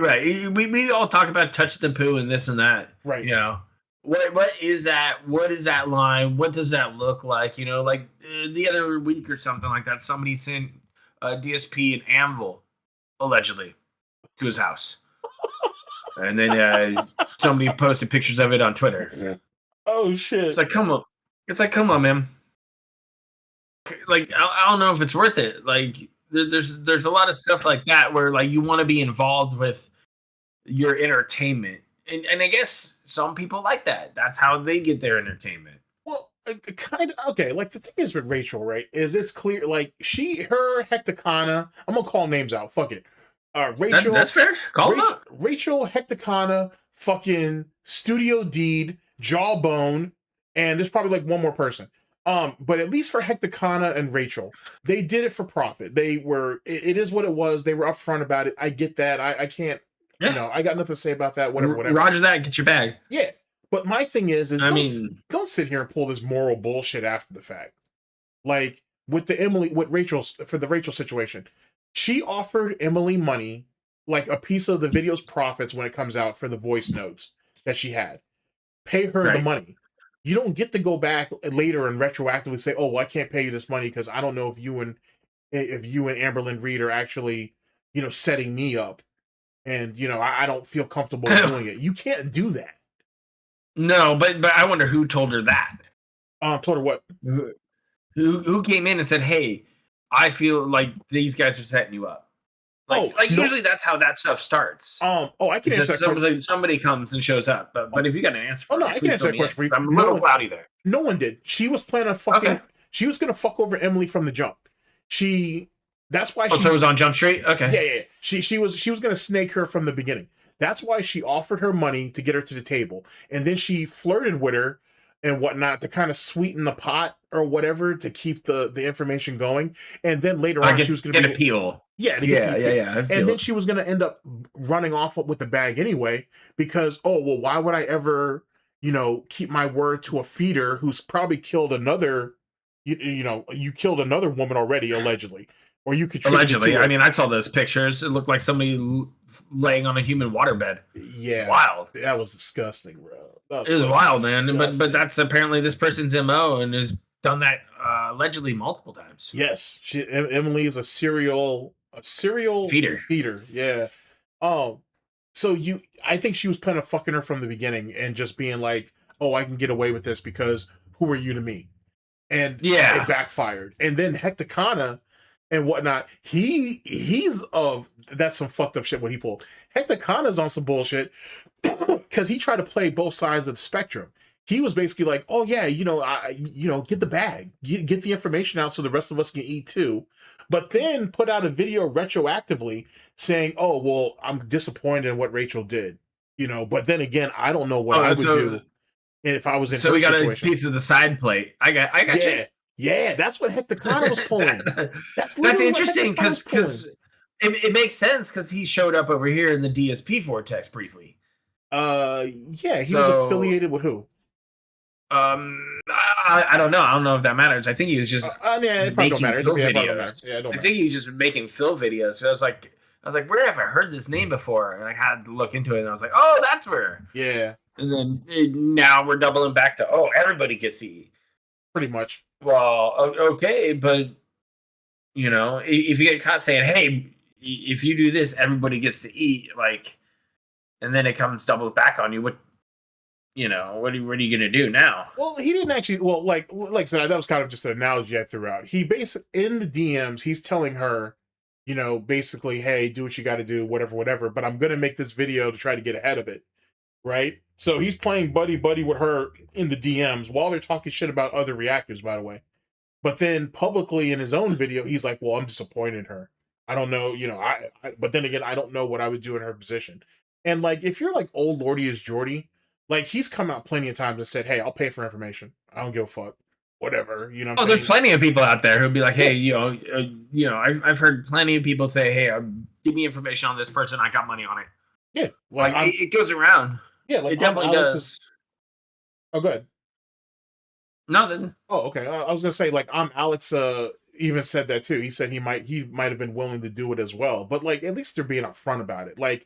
Rachel didn't do that. She was gathering all this information and she wasn't telling people that she was basically making backdoor deals with the devil to get it, and that's why she's all fucked up. Yeah. Again, we get into bed with locals and you see what happens. Yeah, bro. I could tell y'all stories, bro. The fuckery that goes on over there, and then and then as it pertains to girl world as a whole, foodies, the like you said earlier about salad or Salah, but everybody calls him salad. The notion behind that is basically foodie has to stay in Canada for a year and be a good girl. And basically, I guess, work on that citizenship thing for her or for him. and For him. maybe she'll be able to be a second wife later.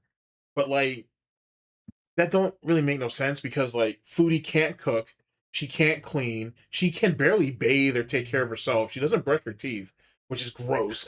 She doesn't believe in washing her hands. That chick is nasty. She's just exactly like you're useless in that culture. You're useless to anybody. You're useless to yourself. So, like, she has nothing to add to anything. And Girl World is kind of already tired of her, but like the situation with Yaba, FFG, Charlie Gold, I guess Zachary Michael now, is a bunch of people fighting for a crown to a throne that no one cares about. It's weird, right? Yeah. That's I really mean, you weird. look over here on the DSP Vortex side, and people don't want the crown actively. Like, yeah, not at all. Like, Not there's at been a all. couple people who are like, "Oh, take the crown, take the crown. You're like number one detractor." It's different people. I've heard Kevin get called that. I've heard me get called that. I've heard several different people get called that.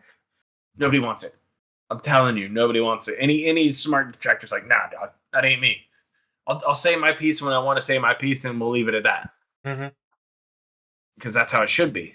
But I don't know. There's every now and then there's people who want to pick up the crown and try to run with it. And Girl World's giving you a very good example of what happens with that crown.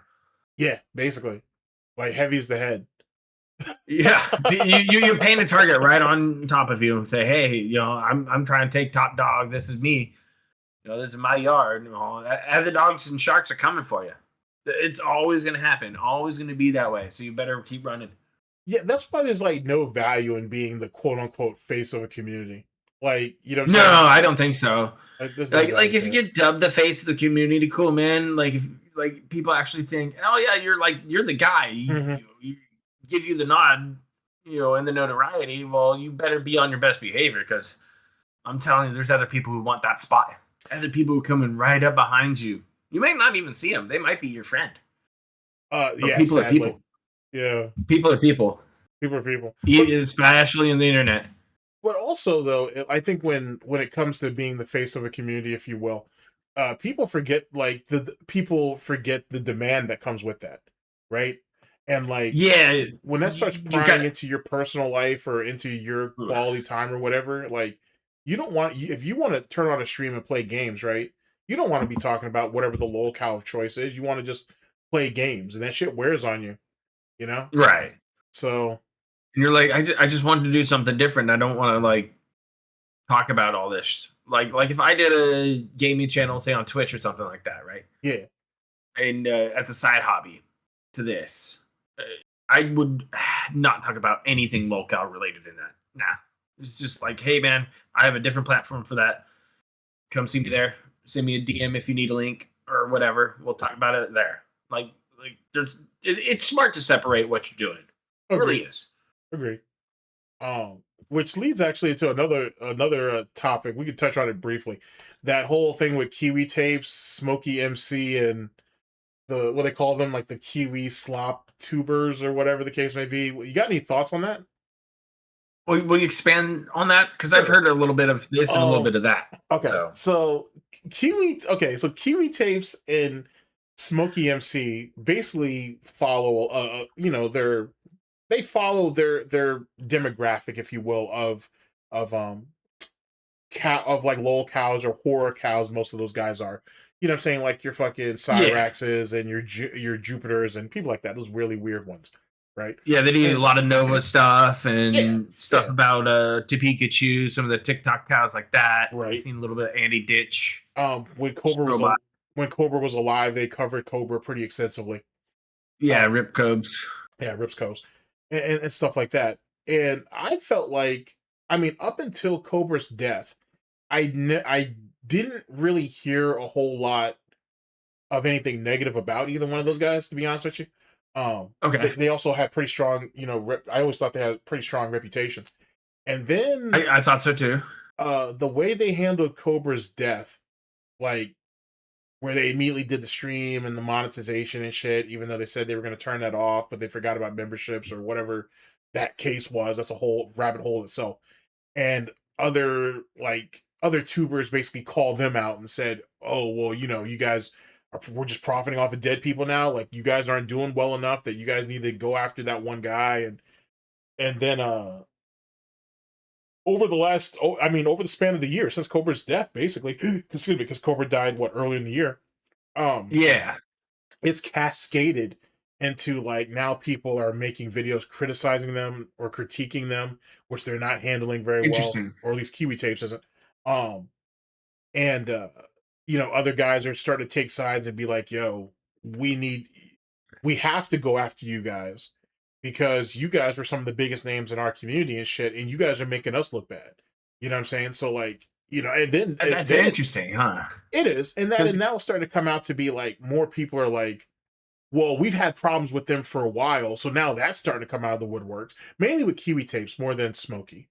You know what I mean? Like, people kind of criticize Smokey MC being like, oh, if it wasn't for like these lol cows and shit, you wouldn't be able to buy your weed or whatever. You know what I'm saying? But Kiwi Tapes is the one who really gets the shit. It's kind of a mess.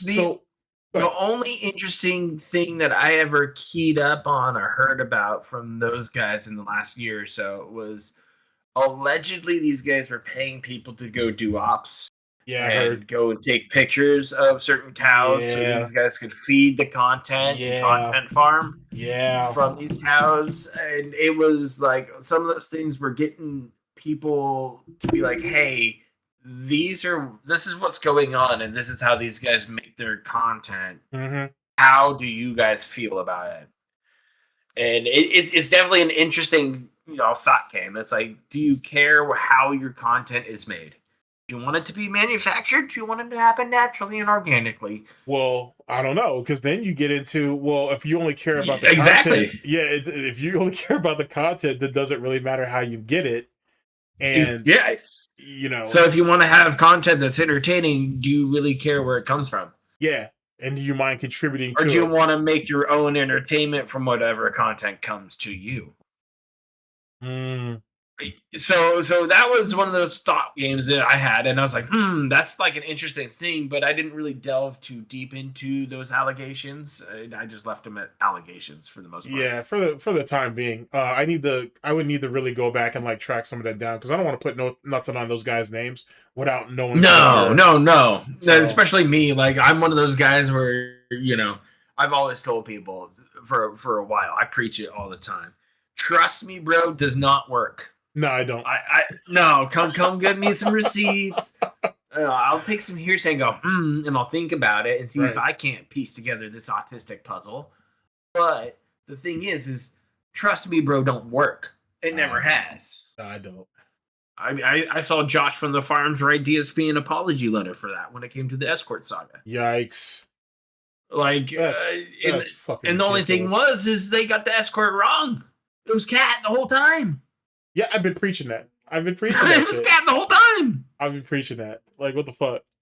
I mean, come on. Like, anytime he's like, oh yeah, I flew out my lady friend, and it was Cat. Yeah, it was because allegedly Subaru Man had enough of that shit, caught them talking behind his back, and then he went boot out. Cat went to a hotel, flew out to Phil, visited Phil, flew back, got put up in a hotel, and eventually showed up. Yeah. On Valentine's Day. Weird. Yeah. That's a 2 for 2 there. Basically. Here, actually give me a second. See something. Okay, so as it pertains to the escort saga, since we're talking about it. So isn't it has it always struck you as interesting or funny, or maybe it's a thought game, if you will.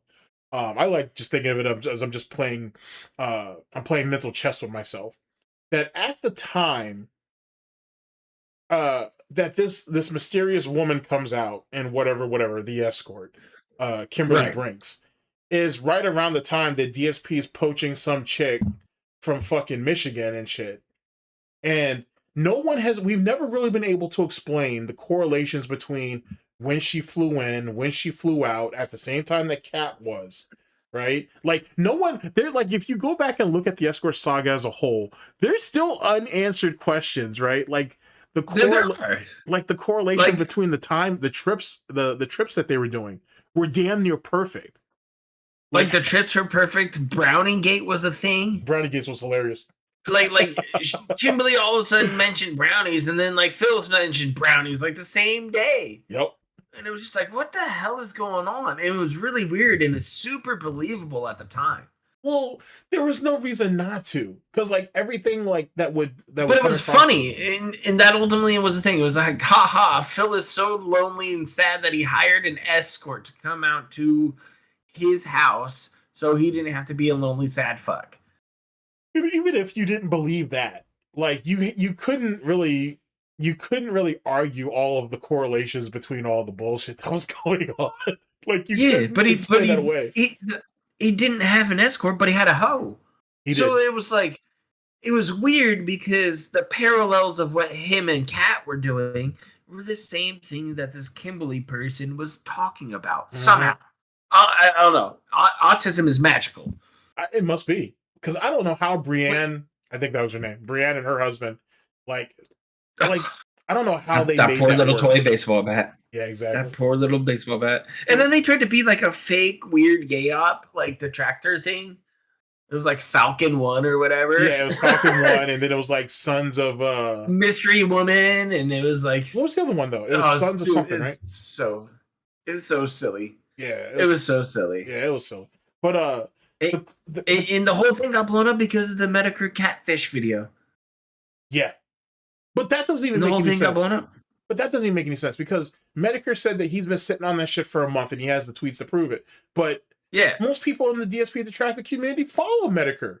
So how did we not see that tweet? Or tweets, I should say. It was more than one.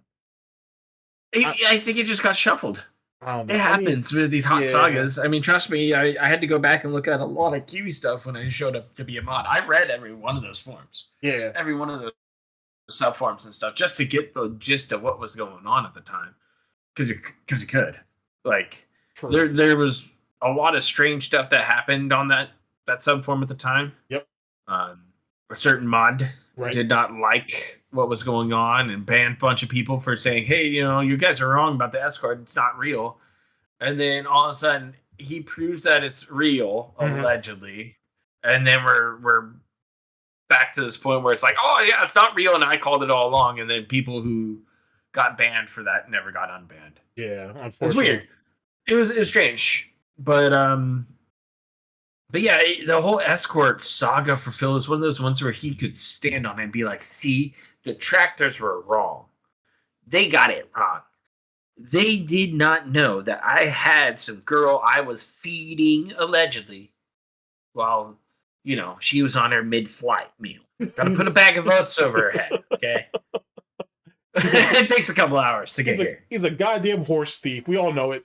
yeah, it's really funny because I think people are really confused about DSP's like love line, like love life, because Panda and him were talking when he was like what, mid-20s and she was 17 and a half. Oh, dude, yeah, they had. Well, if you go by his timeline, 30. If you go by his timeline, then yeah, she was definitely 17 when they were talking.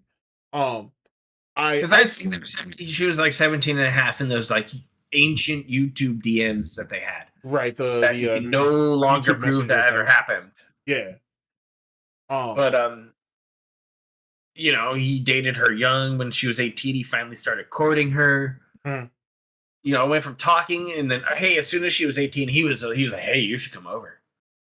Like, he was all over that shit. You're a fan. And poor gamer Nicole, gone from that point on.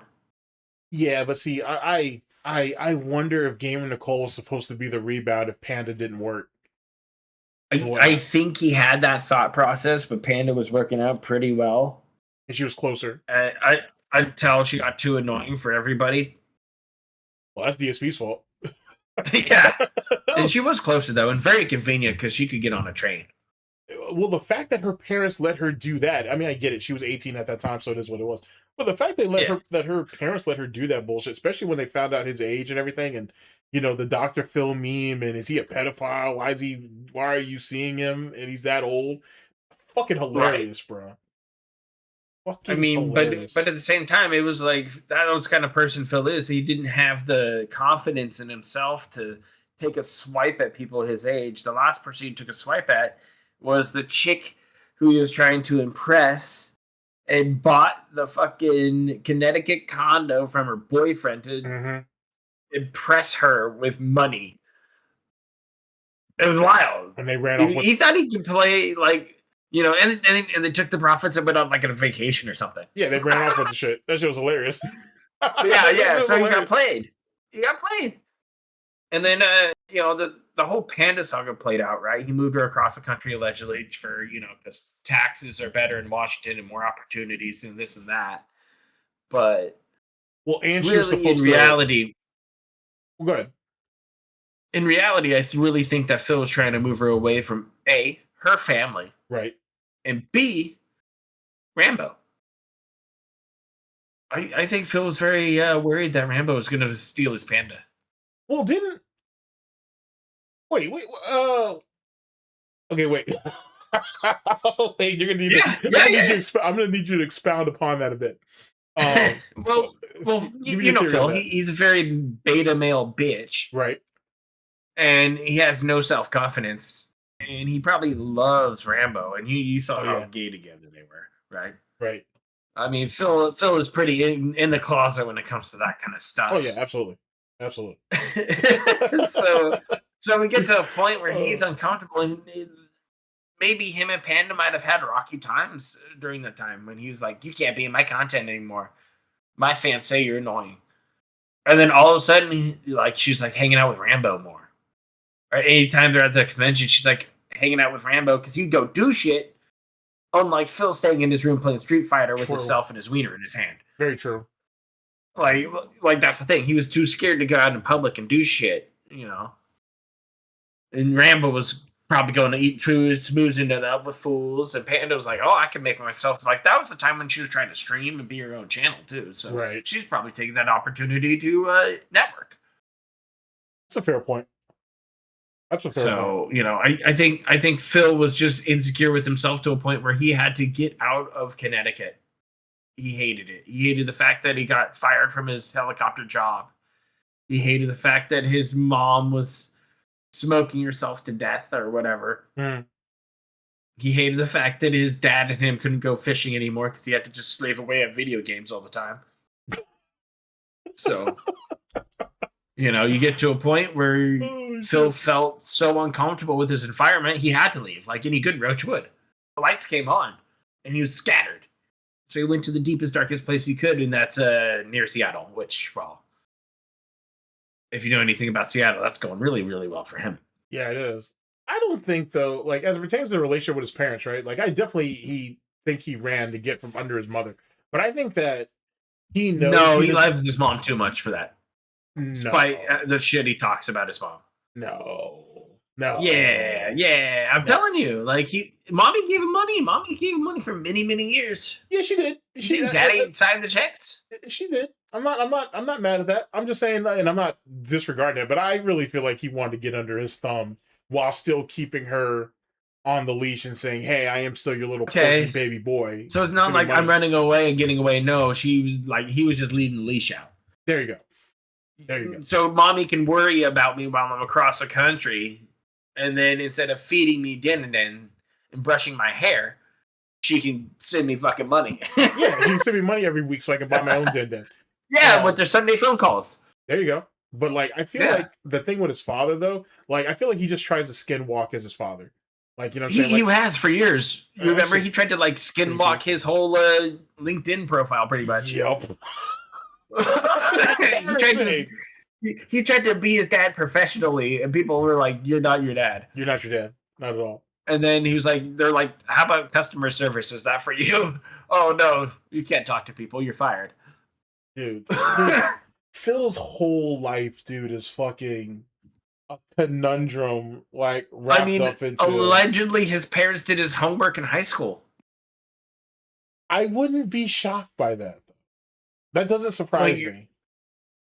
Like, or at least handheld him. I mean, look at what he's doing for video games. You didn't think that's... "Daddy, please pay me $5 so I can learn this math question." Like his mom probably bought in that system. Oh, if we pay him, he might do something. Yeah, I feel like his mother was definitely the one being like, he's goal She's an oriented. enabler, much like his little whales right now. They're enablers. Agreed. They're ruining his life worse than most trolls can. Because Phil doesn't want to listen to trolls. Phil doesn't want to, but the enablers, the money handlers, oh, he's gonna run to you immediately and be like, "What's wrong? I sent you an email. Like, why haven't you sent me an email back? Aren't you coming by today to like support me while I play Mega Bunk for the Asmon Gold Roaches?" Yikes. Oh no, you're not here? Yikes. Oh, you barely skirt by? We barely skirt by? Oh man. Like that's what I'm saying. It's just so silly. Give me a second. I'm sorry. I gotta get together. Okay. That's fine.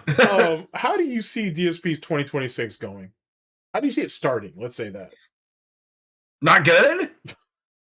Not good? Like, this has been the hardcore begging season, and it has not gone well. No, it's not. I mean, the Aspen Gold Roach Bump should have been something. It's not. It's gone. Like, I've watched a couple of his streams since that point, and it's been rough. And he has to like almost allegedly fake tips.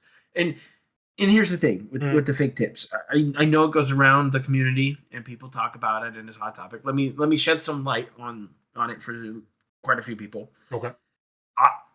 I believe Phil tips himself. Yes. Yeah, me too. But with that said, it is not as often as you think, and it's only when it's advantageous for him. I agree with that. It is very, very few and far between. It's like, hey, I just did 4 streams in a row where I made bank off of the Asmon Gold interview. But stream 5, well, we were only at $100. Let me just slide in a 50. Oh, thanks, random person. Anonymous. I really appreciate it, anonymous. With no message. Wow! Yay! We hit the goal, even though we don't have goals anymore. But we still have goals in our head, just like we have the voices asking us to beg. But okay, so here's the thing. Like, the thing is about the anonymous bullshit with no message attached.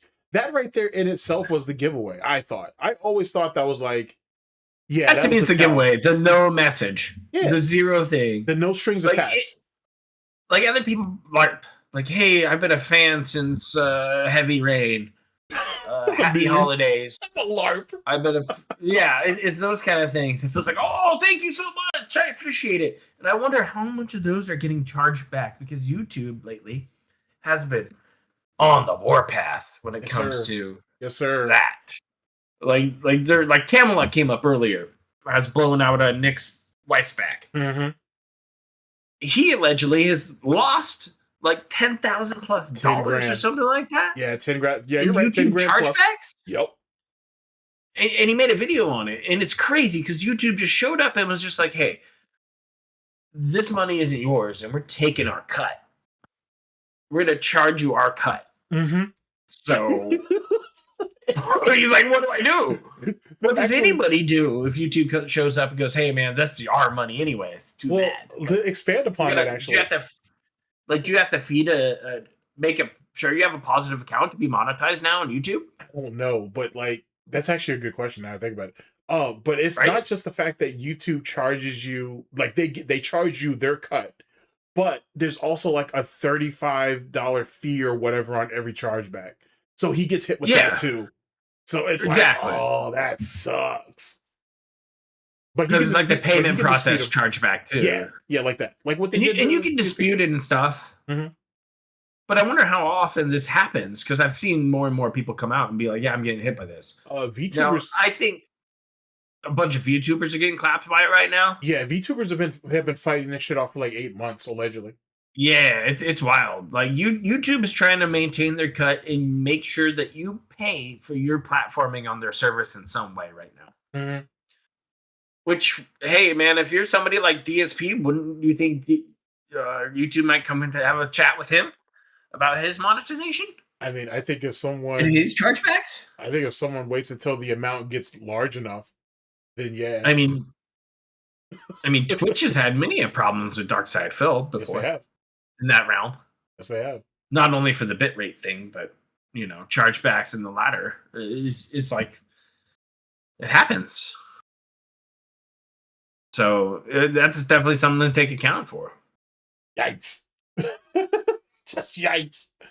Oh, So I don't think 2026 is going to go well for Phil. I'm going to have to do like top 20 moments this time for real. yeah. It may it may need to get up there if you think about it. I'm going to have to like start in July. Be like, oh, it's July 1st. It's the halfway point. Let me make the first fucking 10. Yeah, and then do the last 10 for the last quarter of it, or the last half. Exactly. Of it. Yikes. Well, let's see here. I have so many more questions. I have so many more questions. Anything in particular that you wanted to maybe speak upon, though? Anything that comes to mind at all? I really don't think so, because I usually end up speaking my mind for the most part All right. in other places. So Yeah, fair. I don't have much to say, because if I did, I'd say it. True. Let's see here. Trying to think. Well, like I said, I have a bunch of questions. I got a shitload of Oh questions. yeah, you can run it. Let me think here. Well, not think. Okay, I got one actually. Funny enough, we kind of spoke about this earlier on about DSP actually dropping the games and shit because he just wants to talk or whatever. Do you ever really see a point at all, like in the upcoming year, where he does that? And if he doesn't, do you see him going back to Twitch? First off, part 2, Twitch is a yes. Eventually, he will be there. Okay. I think he's gonna. I think the path in the next 5 years is he's gonna make Twitch his gaming platform, and he's gonna make YouTube his chill platform. Okay. So gaming is gonna slowly be phased out on YouTube because the views aren't there. It doesn't happen. The archive does not archive anymore. He needs a different plan. Right. What gets views is eating slop and drama. So we got to sit here and do drama videos or something different because nothing's working right now.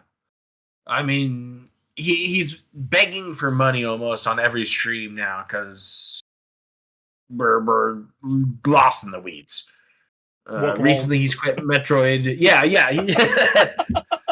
Welcome home. He's quit, wage quit, Metroid Prime 4. Yikes. Call of Duty is dead. Yikes. RIP. Because apparently everybody cheats in that game but Phil. Yeah, actually, what did he say? I'm not high. He said I'm not high enough to tackle that topic. All right. I'm not. Because here's the thing. Phil, when he plays Call of Duty, it's the funniest shit. Yes, it is. It's so fucking. If you were into any FPS and you like shooters in any way, watch Darkside Phil play. It's so fucking funny. He aims. He's like a bot. He runs to the same spot, holds the grenade up in the middle of the window, and cries when he gets his head blasted off by a sniper who quick scoped him. Like it's unreal. It's unreal.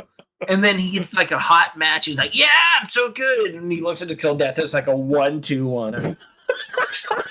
I mean, back in the day when I was playing COD and shit like that, or Halo, or anything like that, competitively, I would be mad at myself if I was below a 2. Right. In a game. Yeah. I'd be like, oh, fuck, I did not a 2. God damn it. Like, I'd be okay with like a 1-8-9 or something like that. Yeah. Right? I want to be competitive when I play. And the nice thing about this Call of Duty, from what I've heard, is fuck off skill-based matchmaking. Let the sharks eat. I'm a big fan of no skill gap lobbies because agreed. Eventually you're going to find the big boys. I agree. The thing is that's what they advertised to us, and that's what it was in the beta. But that's not how it is now, though. No, they softened it because people bitched. Yeah. People cried. I'm not having fun. Well, it's not about having fun. It's about getting better at the game.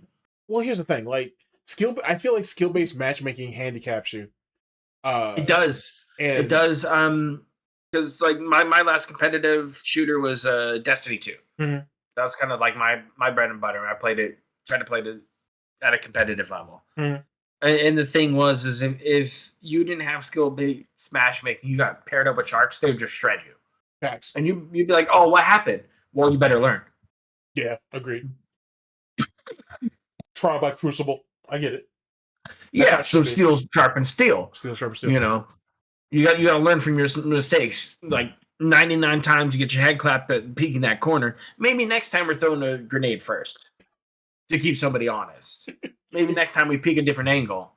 You know, make the game vertical. True. There's plenty of options in these shooters to change how somebody else plays to your advantage. Mm-hmm. Especially in some game like Destiny, where you had a Batman tool belt of tools, like abilities were king. Well, actually, let's. I guess we can. I do want to ask you this actually before this comes to an end. What do you think about the current state of Destiny 2?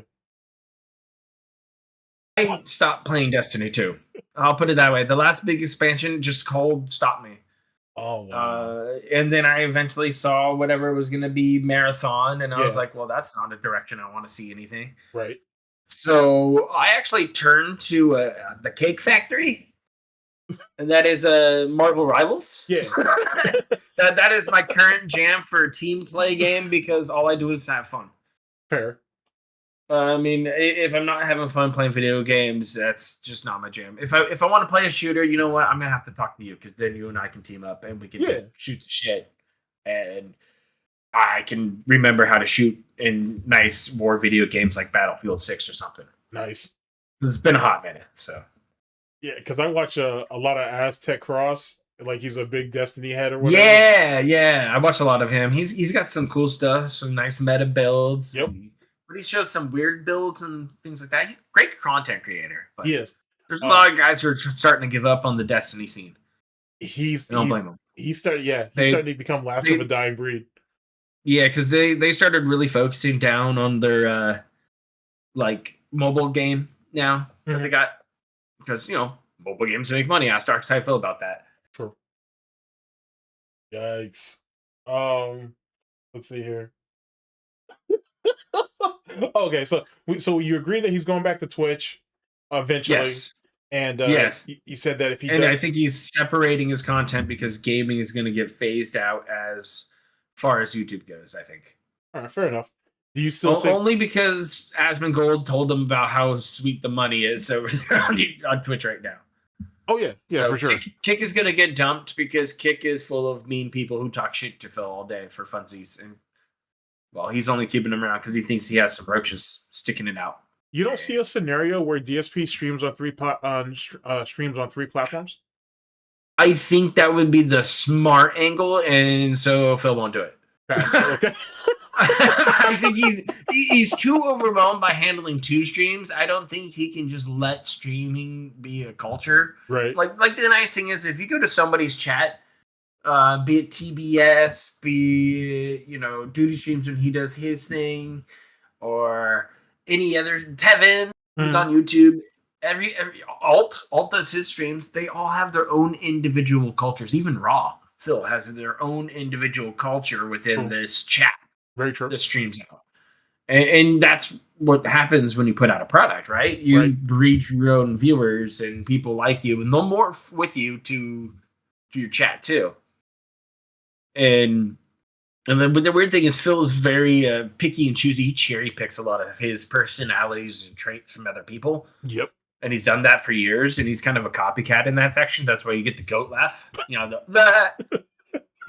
that. Or the that came from people. You get the other stuff like the Ernie Muppet laugh shit. That's all stuff he's copied from other people that he's heard or been around. Oh shit. He has no personality of his own, and if he does, it's hiding somewhere in a closet. Mm-hmm. So that's why his chat's full of weirdos that don't belong anywhere. Facts. I mean, if you and I did a stream, it's going to be an amalgamation of your and my communities, right? Mm-hmm. People are going to come out together to see us do our thing, and eventually we're going to have an us fan base, right? And then you're going to have your own individual takes. So it's definitely interesting. Okay. Okay. All right. One question, because then we can always roll this into a part 2 or something later. All right. So I do got one more question. So Yeah. DSP has been courting Wings for all this time or whatever. Why doesn't DSP and Wings do a Call of Duty stream or a Battlefield stream? What's your take on that? Because DSP's ego can't let him be overshadowed by a sad fat fuck that's pathetic enough for me to not want to even make a video on. Yeah, I can't argue with that. but that's the thing, is like Phil is very insecure with his gaming abilities, and he knows that Wings is competent enough in shooter games that he's just going to outclass him in it and embarrass Phil. And he's going to be having an avenue to be above Phil. Phil can't take that. So we're not going to get a Call of Duty stream or anything like that, or a co-op stream. Look back to when Brian streamed with Kekken during those Apex Legend days. Yeah, I remember that. Those two individually were entertaining. And then there were times when Phil would not break him and he would leave. If you don't think Phil was watching that stream or checking out stream chat at that instance, you're dumb. You're not paying attention. Phil wanted to gauge interest without him, and he knew that those guys could not be together on his stream again. Well, and it never happened again. Which is funny that you brought that up, because Brian and Kekken did have good chemistry. But I feel like Brian has good chemistry with a lot of people, though. But that's just Brian. Yeah. He's a very open person. I got to talk to him on a chill video I did with him. Nice. A chill stream. Yeah. And he's a very open person. Him and I've talked a couple different times since that time. Just check it out. It's like, hey, man, how's stuff going? Do you have any plans? What's your future like? What you got into? Because he's a cool guy. Yeah. Like he's a real down to earth dude, and I think he's just trying to get a piece of his pie the way he wants. And that's being a voice actor or a streamer. So because streaming's acting for voice talent. True. So he's a much better fighting game player than, well, at least Street Fighter 6. He's way better than Phil at Street Fighter 6. Yes, he is. Way better. You know what? Actually, that's it. I take it. You've given me 2+ hours of your time and whatnot. If you let me keep going, I'm gonna talk your ear off for another hour or two. Thank you very much. So you're saying there's a part 2 coming? Probably, yeah. More than likely. Okay. More than likely. I think there's a part 2 out there. Yeah, this is part 2. I can line up some topics and whatnot. It'll be a bit more cohesive, but yeah, I see a part 2 in the future. Nice. But really though, thank you very much, man, for giving me your time. No, thank you. I very much appreciate it. And to everybody out there, like I said, if you guys have made it this far, I appreciate you listening in and whatnot. I appreciate you sticking in this far into 25 days of Goutmas, because that was an ambitious project. But that was a thing. That's fair. But like I said, I appreciate you guys sticking around. Thank you to Agent Proper yet again for gracing us with his presence and whatnot. Thank you. Bringing his knowledge and wisdom to the situation. And I'll catch you guys tomorrow. I'll catch you guys for tomorrow's episode, whatever that brings. Take care of yourselves, people. Later. Oh, wait a second. Actually, before we go, is there anything you want to shout out? Any future projects? Does anybody you want to big up? Anything like that before we go? I just thought about that. My big ups goes out to my boy Based Oslo on the comeback. Oh yeah, that's right. Based Oslo. I don't know if you saw that video yet. I don't know if I sent you that video yet, so I have to send you that video. Yeah, if you wouldn't mind, and then I'll link it down in the description later. Yeah, I can do that. Because he found a video in the vault and posted it, and then like, I love a good shit post, and he's my favorite shit poster of all time. Facts. And he's a good friend of mine, so hit him up, sub to him. He's trying to do a comeback. All right, good shit. And and I feel that, because that's kind of what I'm doing. Right. You know, I'm like the hammered veteran who's about to come back on the court and see if he can't hang with the up and coming dogs. True. And I feel like I'm going to be doing at least a stream once a week here coming up, and try and push out more content at least once a month, if not more. Hey, great. I've got ambitions for 2026, let's say. All right, nice. Like I said, the game needs you. So that's like, what's 32 points, man? What's that, 8 points a quarter? Who can do? Yeah, I think I can put that up. Yeah, you can put that up. So that's the thing. All right, big ups. Like I said, that's an exciting year for all of you who are Agent Proper fans. You know what I'm saying? More proper in 2026. More Base Oslo. I mean, shit. Maybe you'll see a collab between them. So that I hope so. speaks out. But yeah, yet again, man, thank you again and whatnot. Thank you to all you guys for listening, and I'll catch you guys tomorrow. I'll catch you guys on the next one. 25 days of Goutmas. In 12 days till Goutmas. Take care. In there. Later.